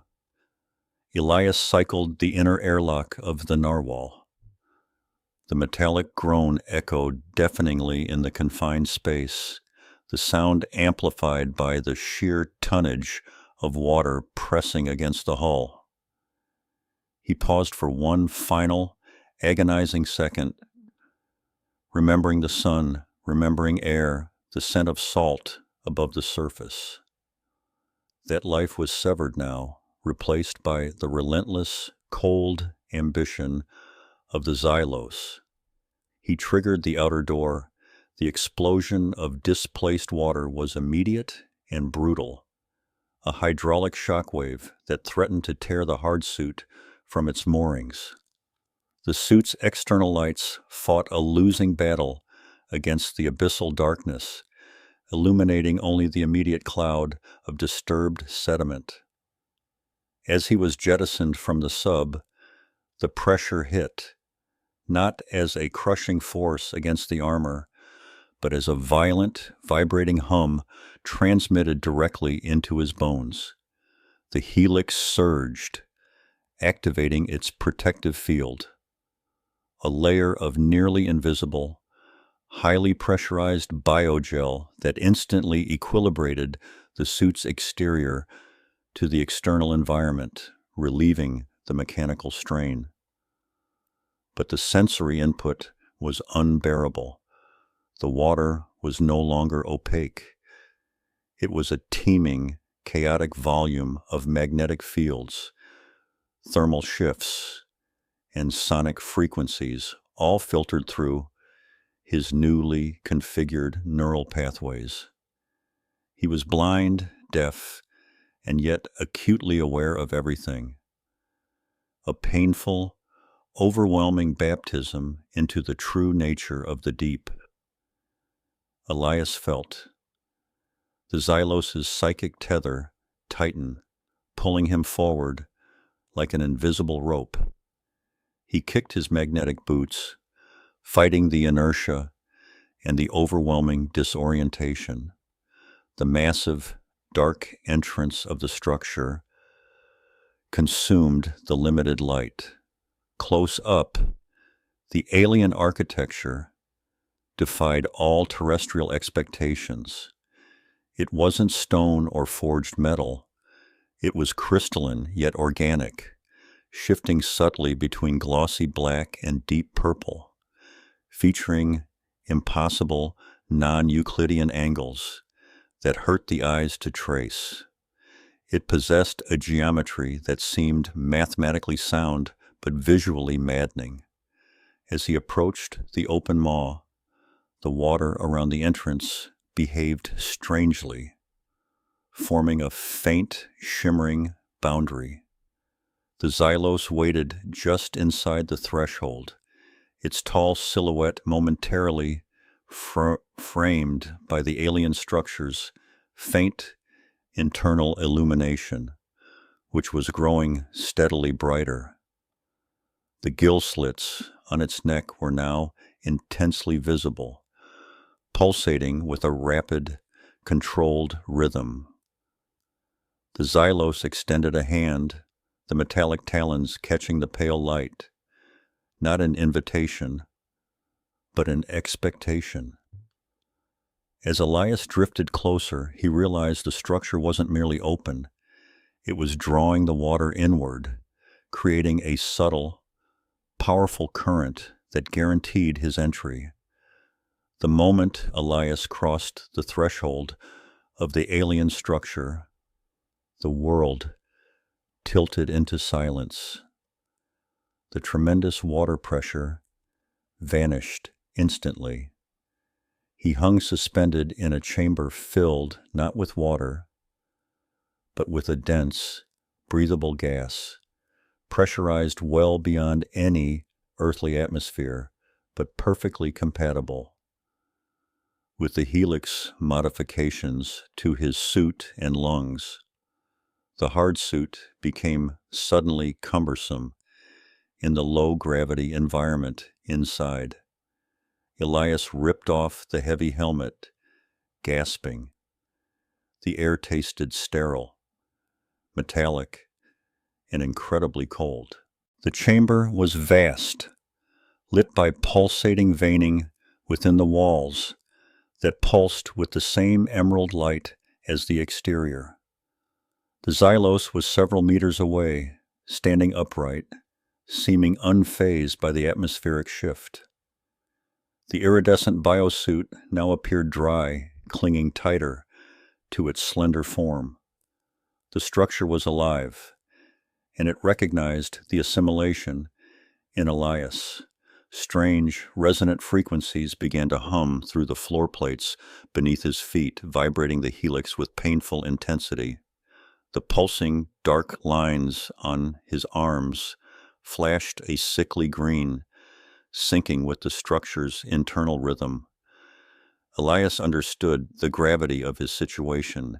This was not a meeting place, it was an activation chamber, and he was the final component being plugged into the socket. Elias fought the dizzying realization trying to steady himself on the slick, cold floor. "What is this place?" His voice was weak, echoing strangely in the vast chamber. The Xylos took a slow, deliberate step forward, its obsidian skin reflecting the strange internal light. "This is the Nexus, and you, Vance, are the final conduit for the data seed." The alien raised one metallic, taloned hand, pointing toward a specific console, a complex array of glowing, fractal geometries that stood in the center of the chamber. As it moved, Elias saw the biosuit retracting slightly from the creature's neck, revealing the subtle movements of the gill slits beneath. He felt the mental instructions flood his consciousness. A torrent of encoded history, astrophysics, and technological blueprints, so complex it threatened to fragment his sanity. He was not just the carrier of the Helix. He was its endpoint, the living connection required to awaken something dormant within the abyssal architecture. He had to touch the console. The Helix demanded it, twisting his gut with the agony of unfulfilled imperative. Elias took a shaky, inevitable step toward the glowing, fractal heart of the alien installation, his cynical squint sharpening into pure, focused terror. The massive, non-Euclidean gateway sealed itself behind Elias with a soundless, crushing finality, isolating him instantly from the crushing tonnage of the abyssal water. Inside the cyclopean structure, the physics of the huddle zone seemed to momentarily warp. The instant Elias crossed the threshold, the unbearable pressure that had threatened to flatten his lungs vanished, replaced by a pressure far more insidious: neural overload. The oppressive hum of the Helix, which had been a whisper, became a deafening orchestra playing inside the ventricles of his brain.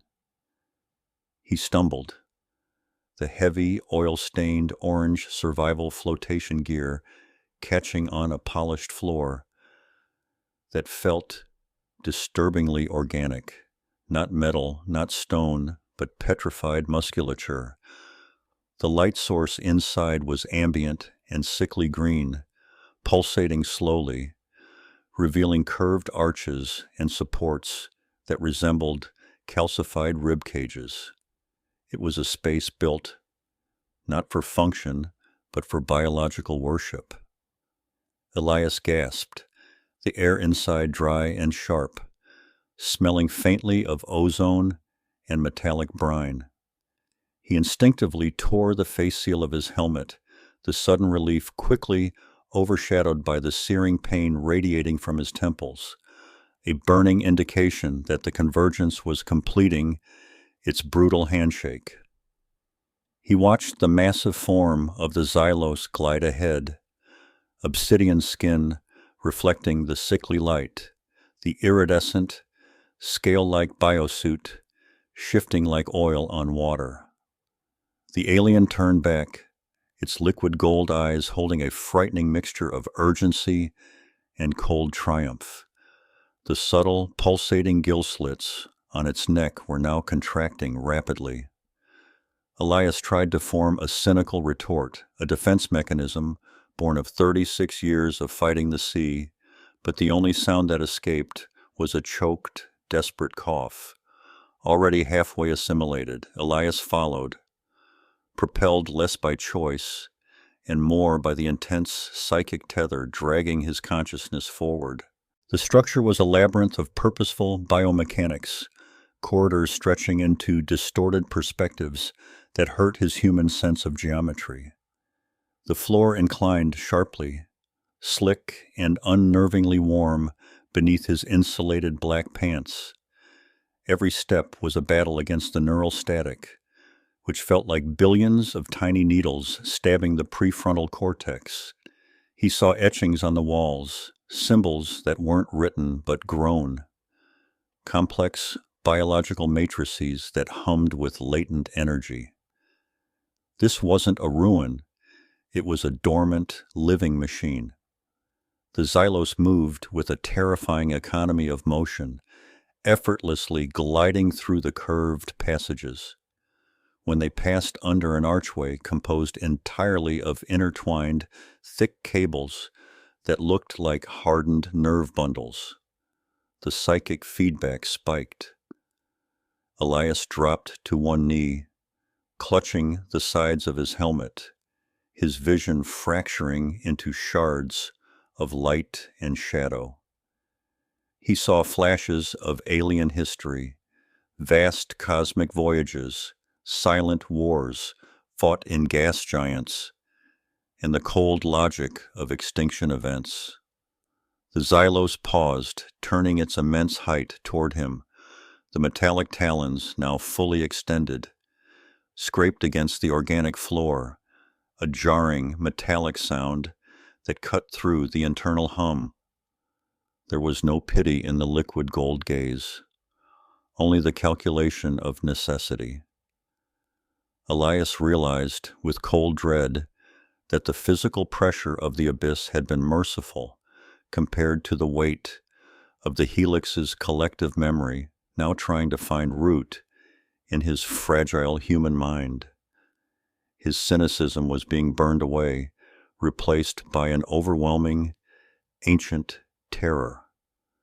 A thought, sharp and entirely nonverbal, pierced the noise in Elias's mind, overriding the static. Resistance is obsolescence.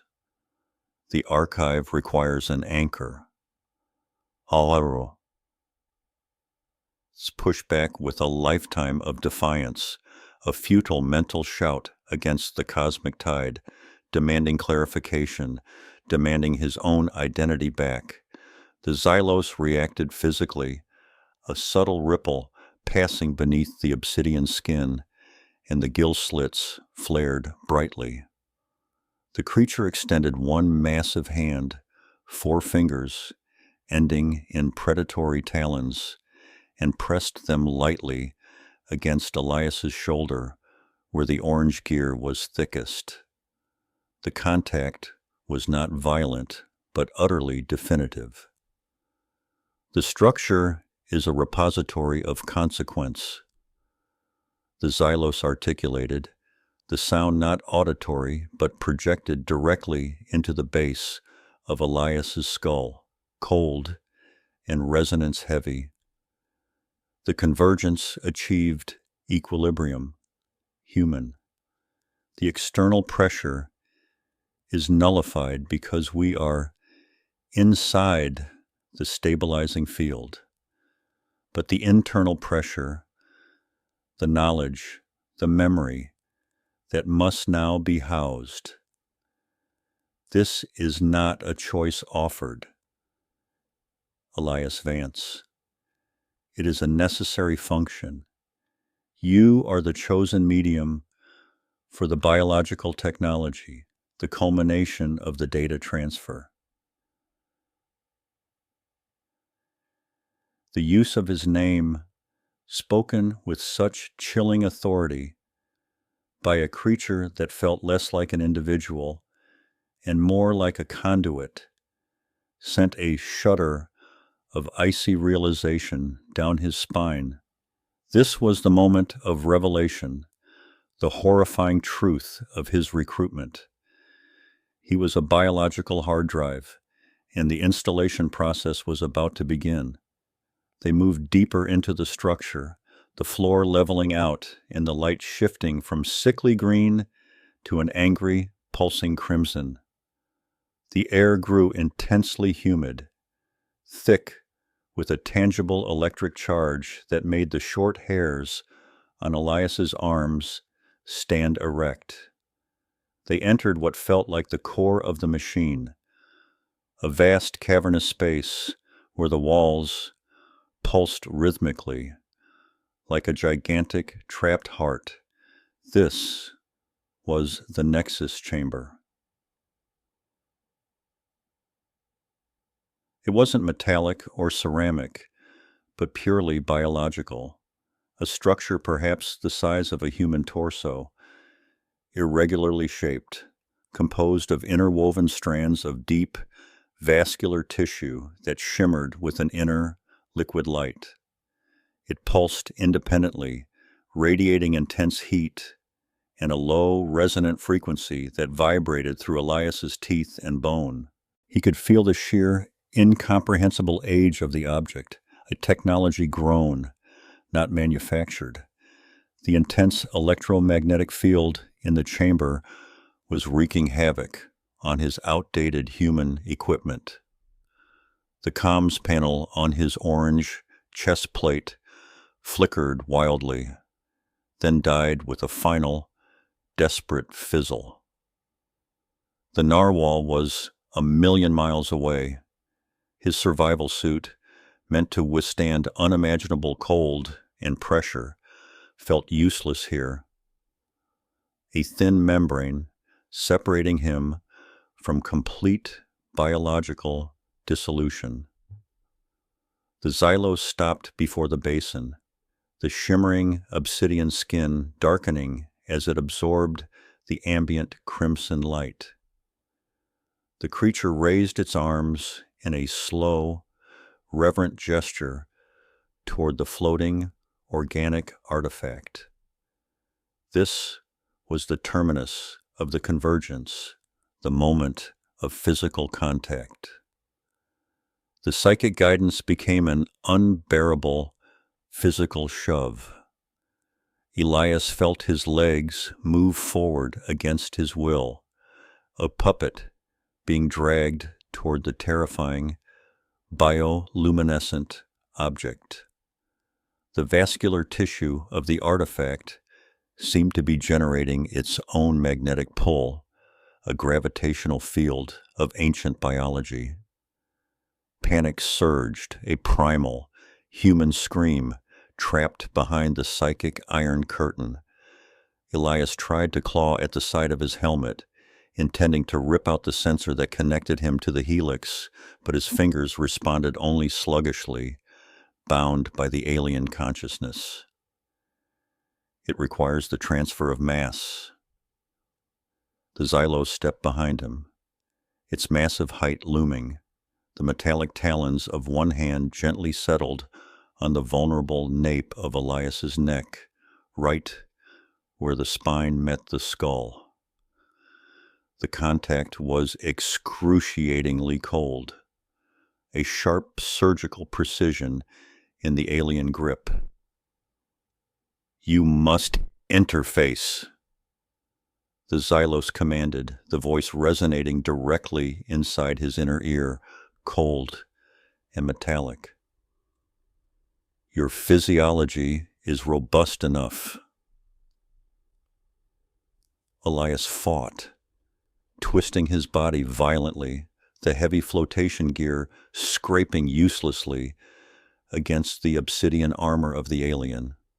He bucked, trying to throw the creature off, but the Xylos was immovable, rooted like a pillar of black granite, its strength seemingly boundless, enhanced by the very energy of the Nexus chamber.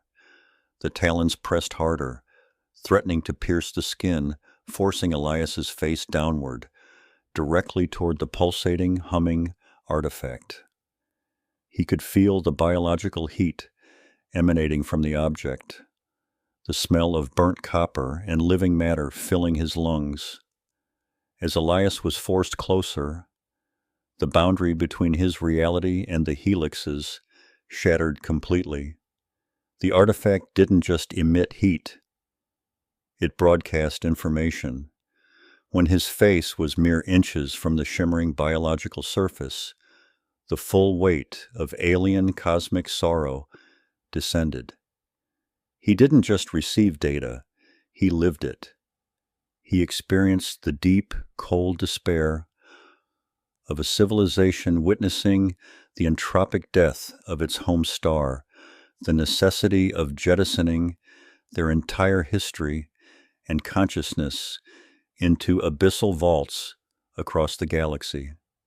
He saw the creation of the Xylos, a genetically engineered guardian caste built for solitude and endurance.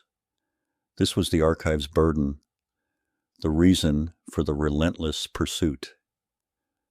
Elias's human consciousness fractured under the weight of millennia. His eyes, fixed on the horrifying beauty of the pulsating organism, registered not only the form, but the function. This was a sentient piece of alien evolution, a piece of living source code meant to accelerate and stabilize the assimilated Helix within him. Tears streamed from his eyes, mixing with sweat and the brine of the deep. He was no longer Elias Vance, deep-sea salvage operator. He was a fleeting node in an infinitely vast, deeply melancholic network. The Xylos tightened its grip, a final, necessary cruelty. "Accept the Genesis," the silent voice urged. The floating artifact began to descend, slowly, deliberately, into the viscous, black fluid below. As it touched the surface, the fluid erupted not in bubbles, but in tendrils of black, semi-liquid material that sprang outward, seeking purchase. The Xylos released Elias, but the psychic bond held him rigid, a statue of terror. The black tendrils coiled, coalescing rapidly. They reformed into a smaller, serpentine shape, now writhing above the basin, drawn magnetically toward Elias's paralyzed form. This was the gift, a living, invasive technology designed for permanent biological integration. It was terrifyingly perfect, a solution engineered for a medium that could not support electronic infrastructure. Elias understood instantly, with the chilling clarity granted by the Helix's partial memory, that this serpentine organism was meant to enter his body, merge with his nervous system, and become the physical anchor for the cosmic data stream. He fought one final desperate battle against the coercion, his muscles screaming in defiance, trying to step back, to break the line of sight. But the Xylos stood silent guard, a pillar of judgment, its gold eyes unwavering. The serpentine organism leaped from the basin, its black, wet body hitting Elias's chest plate with an audible, sickening splat. It was already beginning to dissolve the rugged material of his orange flotation gear, seeking entry through the thinnest point of vulnerability. Heading for his neck, right where the metallic talons had pressed moments before. A wave of white-hot electric agony surged through Elias as the biological mechanism initiated penetration. The material of the gift was not merely dissolving his suit. It was burning through the skin, seeking the neural pathways. His entire body arched backward, a silent scream of pure mammalian pain that went unheard in the vast, beating heart of the alien chamber. The Xylos stepped forward, 4 metallic talons now resting gently on the exposed skin of Elias's forearm, stabilizing him through the seizure of assimilation. "The vessel must be secured," the Xylos whispered, its voice sounding heavy with ancient resignation, a tone that hinted at the countless others who had served as archives before him. Elias's vision blurred, the pulsing crimson light of the chamber collapsing into a single, blinding, white point of focus. The convergence was complete. The gift was installing itself. He felt the cold, creeping intelligence of the alien mechanism spreading through his spinal cord, hijacking the very essence of his motor control. His memory of the surface, of the sun, of the simple, chaotic life of a salvage operator began to recede, replaced by the silent, ordered geometry of deep space. Elias Vance was gone. What remained was the anchor, the archivist, the last necessary piece of biological technology settled deep within his core, humming quietly, a perfect, abyssal symmetry achieved. The air inside the corridor was thick and humid, tasting faintly of ozone and warm copper, a sharp counterpoint to the perpetual cold of the deep ocean just outside the structure's shell. Elias, following the obsidian silhouette of the Xylos, felt his equilibrium shatter completely. The walls, previously perceived as inert biometal, were now visibly pulsing. An internal, low-frequency hum vibrated through the composite sole of his insulated boots, not sounding like machinery, but like the deep, cyclical beat of a colossal heart. The assimilation he underwent earlier had recalibrated his senses, turning the infrastructure into a biological map written in light and pain. Every turn they took intensified the neural feedback, sharp, stabbing flickers of alien emotion, fear, immense antiquity, and a profound, agonizing loneliness. He stumbled, catching himself against a ribbed archway that felt surprisingly warm and slick. The anamorphic flares cast by the iridescent biosuit of the Xylos stretched across the curved surface, making the texture look like wet, polished muscle. Elias dragged a gloved hand across his cynical squint, fighting the urge to vomit. The flotation gear, heavy and cumbersome, now felt like a prison separating him from a reality he was now biologically bound to perceive. He wasn't walking through a ship. He was walking through the neural pathways of a living entity, vast and submerged, and every step brought him closer to the core consciousness. The pressure wasn't gone.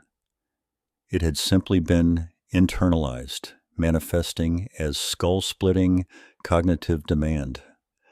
The Xylos stopped abruptly, where the corridor branched into 3 identical, pulsating passages. Its head, smooth and black as polished basalt, turned slowly, the liquid gold of its eyes catching the dim, arterial lighting. The Nexus chamber is close, Elias Vance. Your mind has integrated the preliminary protocols. The fear you feel is necessary. Elias shoved his hands into his pockets, the oil-stained fabric squeaking. Magnitude, you just wired my nervous system into your damn foundation, whatever this thing is. Tell me what the gift actually is. The Xylos didn't move, its elongated frame radiating an intense, silent authority.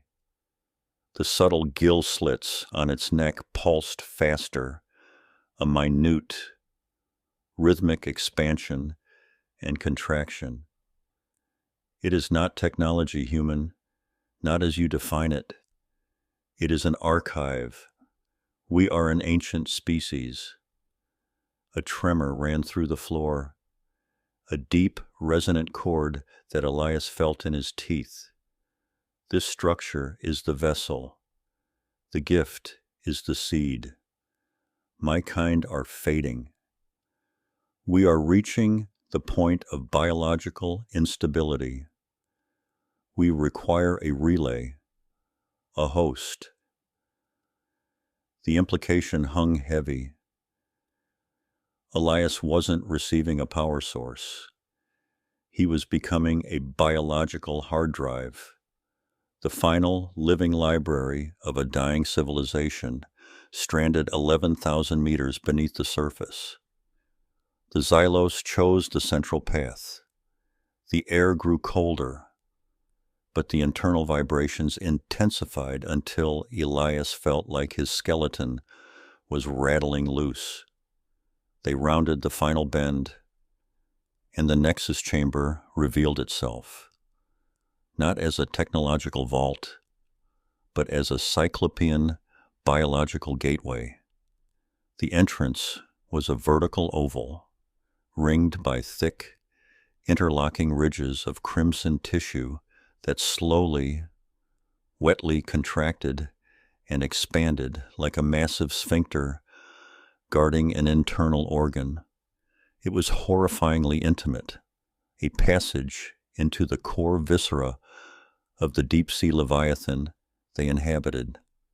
The moody, hypersaturated color grading shifted here, emphasizing deep blues and arterial reds reflecting off the oily sheen of Elias's flotation suit. The Xylos raised one hand, its 4 metallic talons extended slightly, catching the light like polished steel. It was scanning the threshold. The gill slits on its neck were now almost violently rhythmic, indicating effort or stress. Elias instinctively reached for the handle of his dive knife, the familiar cold steel a small comfort against the terrifying, organic reality he faced. He felt a profound sense of intrusion, realizing that the technology he sought was simply accelerated, highly optimized biology, incomprehensible and terrifying in its efficiency. He had sailed into the dark, searching for a machine, and instead found a god made of flesh and bone and data. The gateway dilated slowly, oozing a clear, viscous fluid that evaporated almost instantly in the pressurized environment. The Xylos motioned for Elias to enter.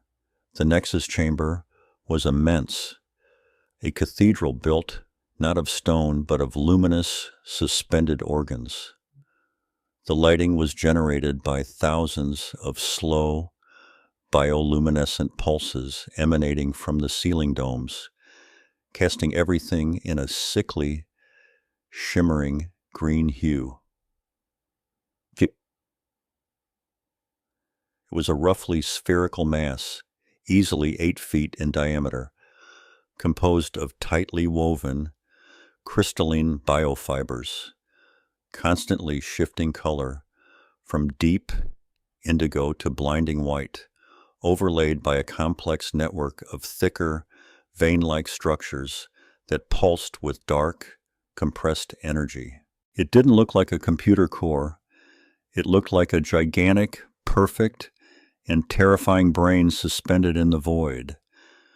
Elias felt the full, crushing weight of the archived knowledge trying to force its way into his conscious mind, triggering rapid, disorienting flashes, images of alien suns, impossibly complex mathematical equations etched on bone, and the silent, cold destruction of worlds. His knees buckled slightly. The structure wasn't just holding the data. It was broadcasting it, patiently awaiting the receiver. The air hummed with potential energy, thick enough to taste, metallic and sweet.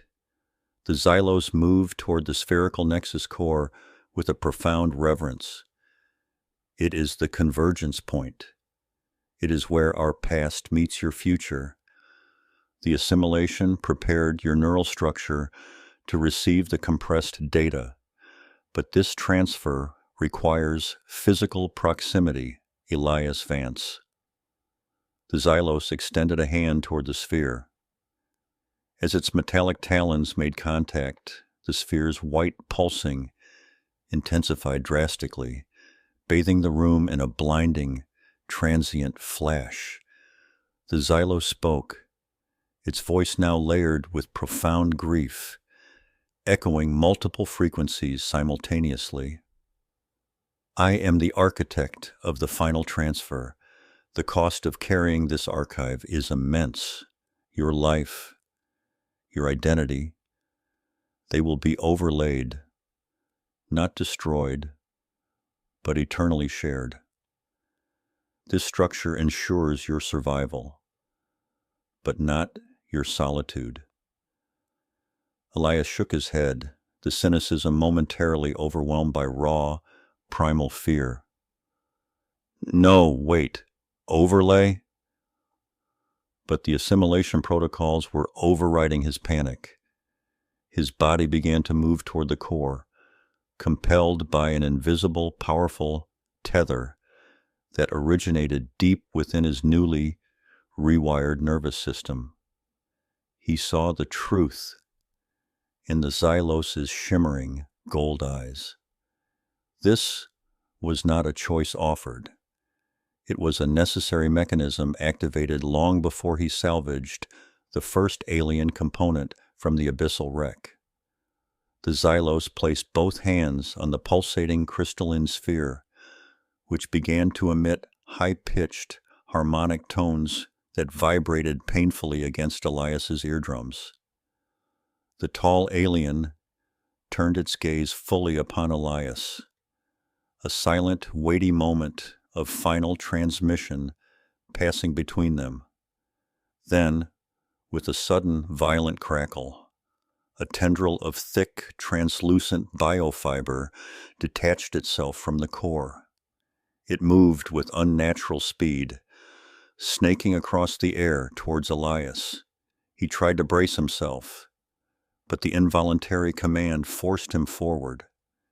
The fiber pierced the heavy insulated material of his orange flotation suit with disturbing ease, sinking into the flesh of his chest, just beneath the sternum.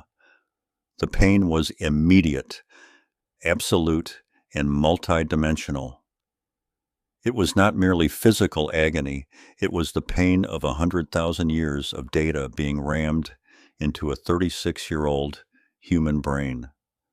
Sensory overload hit him like a hydraulic punch.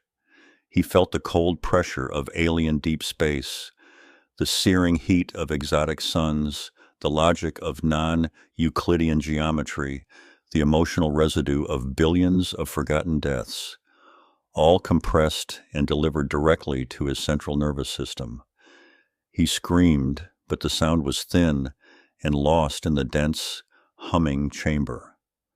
Anamorphic lens flares exploded across his vision, turning the green chamber into a kaleidoscope of golden fire and sharp electric blue as his vision fragmented under the sheer neural pressure. His body convulsed, his hands grasping uselessly at the point of entry, where the translucent fiber pulsed, feeding the archive into his very essence. The convergence lasted for what felt like an eternity, though in reality, it was only seconds. Then, the agony receded, replaced by a profound, terrifying silence. The biofiber retracted swiftly back into the crystalline core, leaving behind a sharp, localized burning sensation and a disturbing emptiness. Elias fell to his knees, gasping, the oil-stained fabric of his pants scraping against the cold, organic floor. He looked down. Where the fiber entered, the skin was raw, but a subtle, shifting pattern of shimmering, impossibly tiny gold etchings was already forming beneath the surface, radiating a faint warmth. He was breathing, but his breath was shallow and ragged. The world hadn't vanished, but it had changed.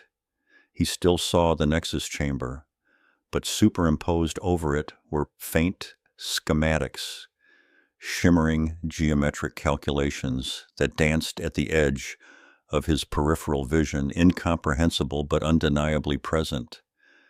He was the host now.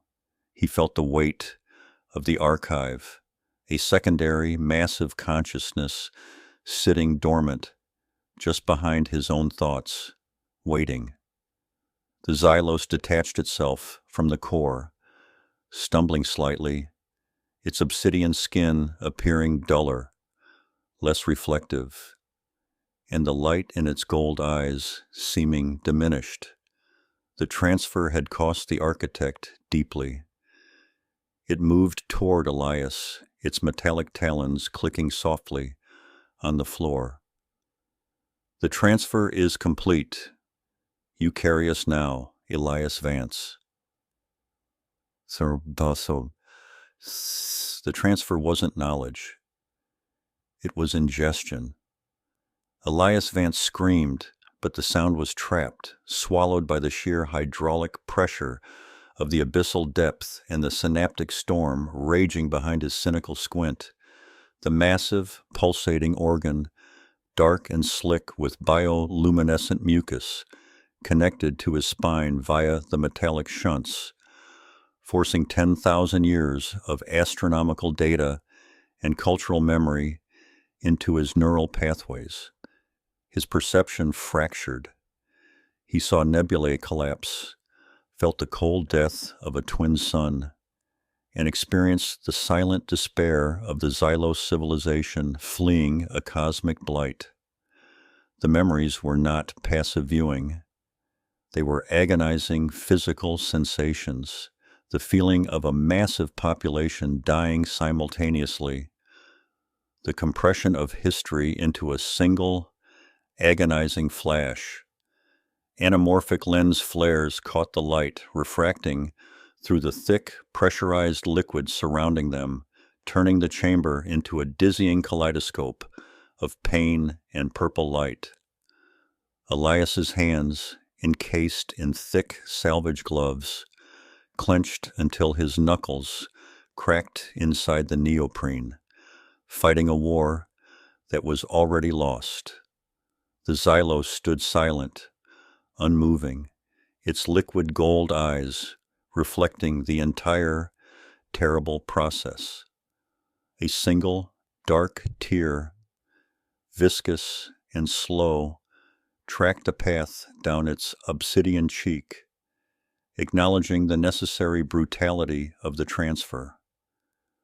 The structure groaned, a deep, tectonic sigh indicating the nearing completion of its final function.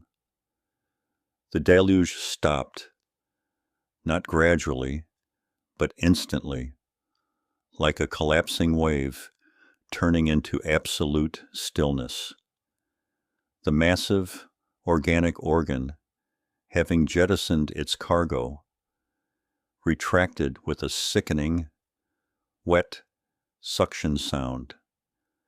The metallic shunts detached from Elias's survival gear, leaving behind angry, sterile burns on the insulation fabric.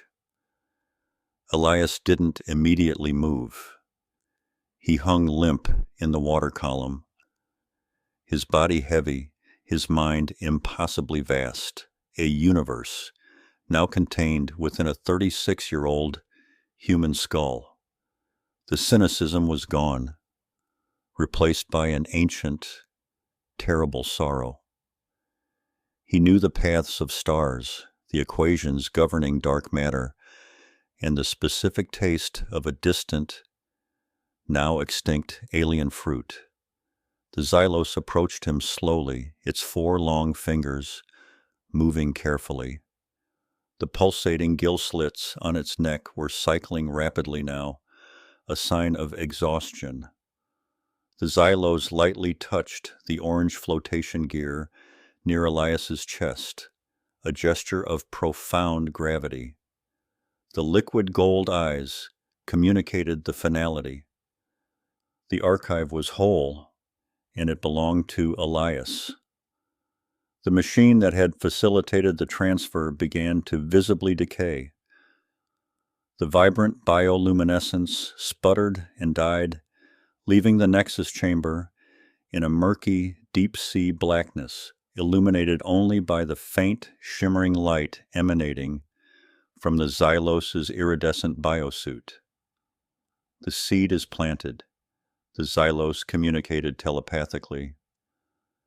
The thought now perfectly clear and overwhelming in Elias's mind, not translated but intrinsic.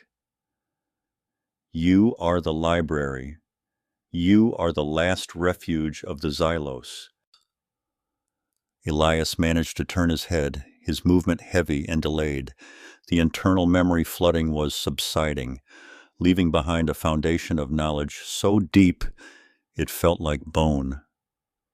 He looked at the alien, understanding now the terrible burden of its existence.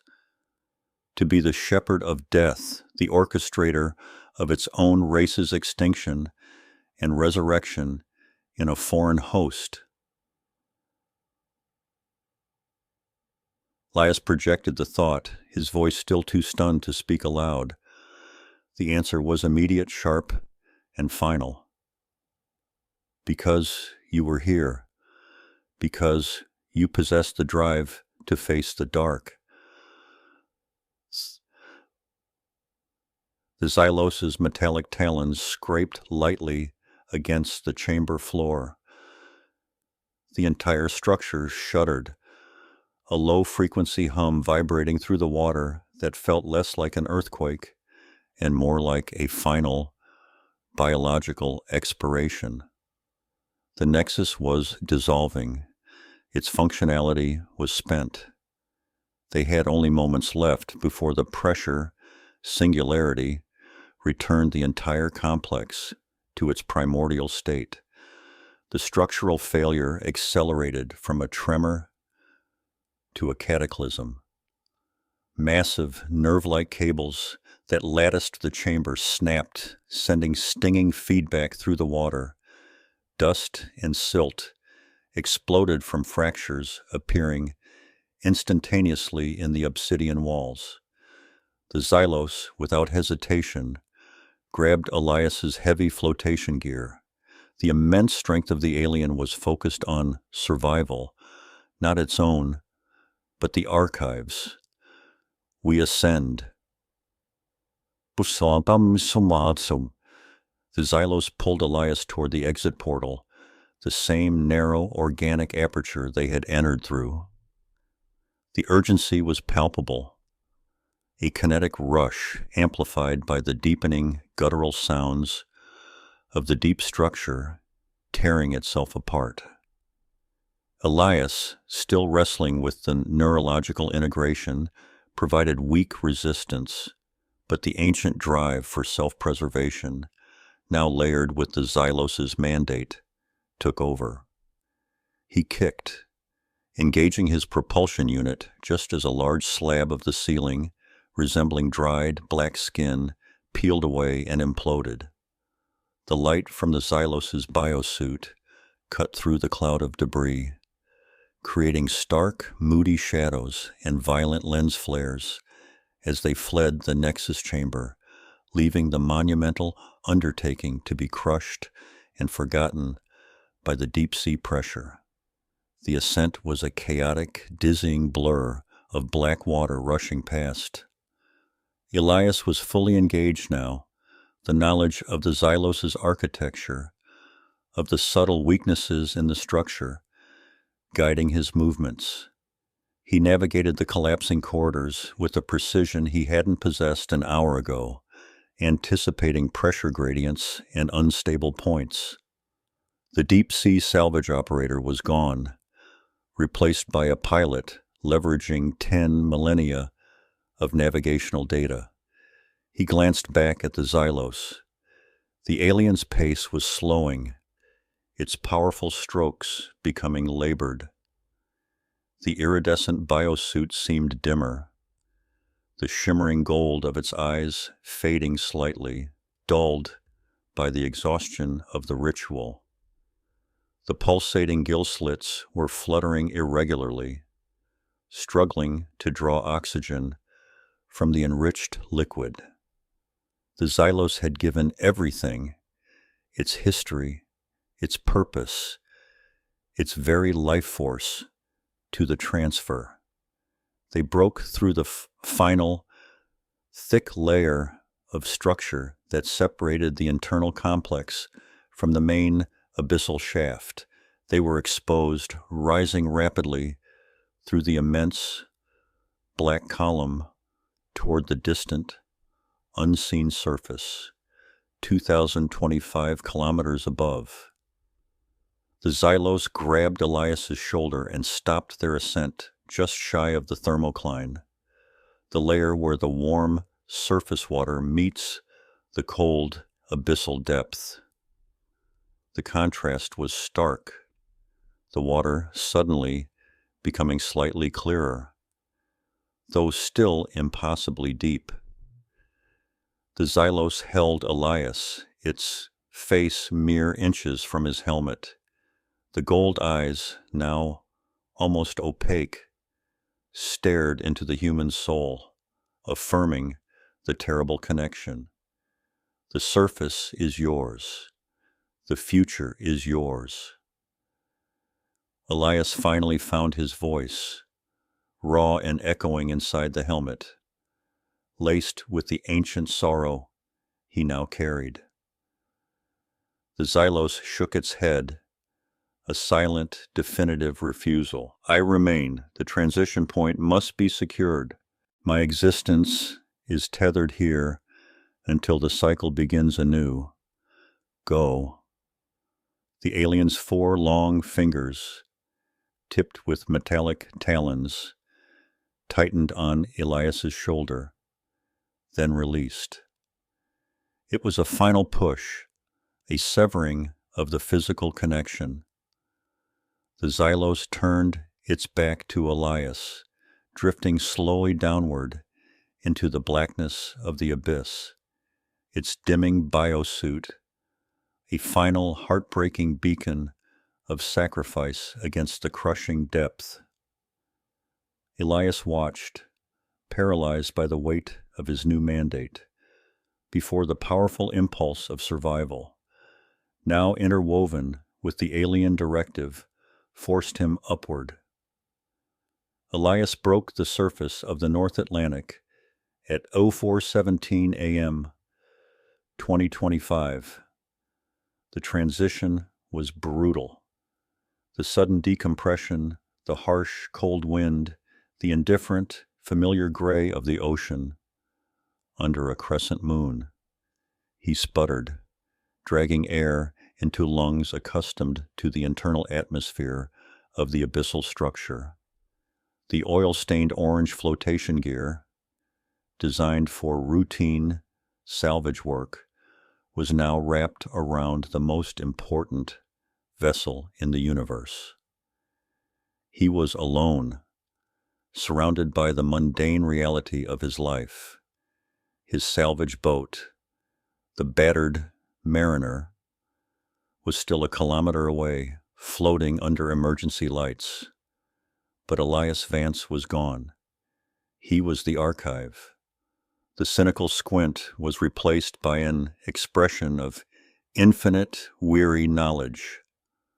The stars above, which he had always seen as cold pinpricks of light, were now charted territories, remembered histories, and maps for the Xylos' ultimate return. He reached up, touching the hard plastic of his helmet, feeling the faint, residual heat of the biological mechanism that had fused his existence with a dying civilization. He had survived the abyss, but the abyss now lived within him, a silent, massive commitment to history and an unknowable alien future. The first light of 2025 dawn began to break on the horizon, illuminating the figure of the human vessel, floating alone, carrying the weight of a cosmos that only he now remembered.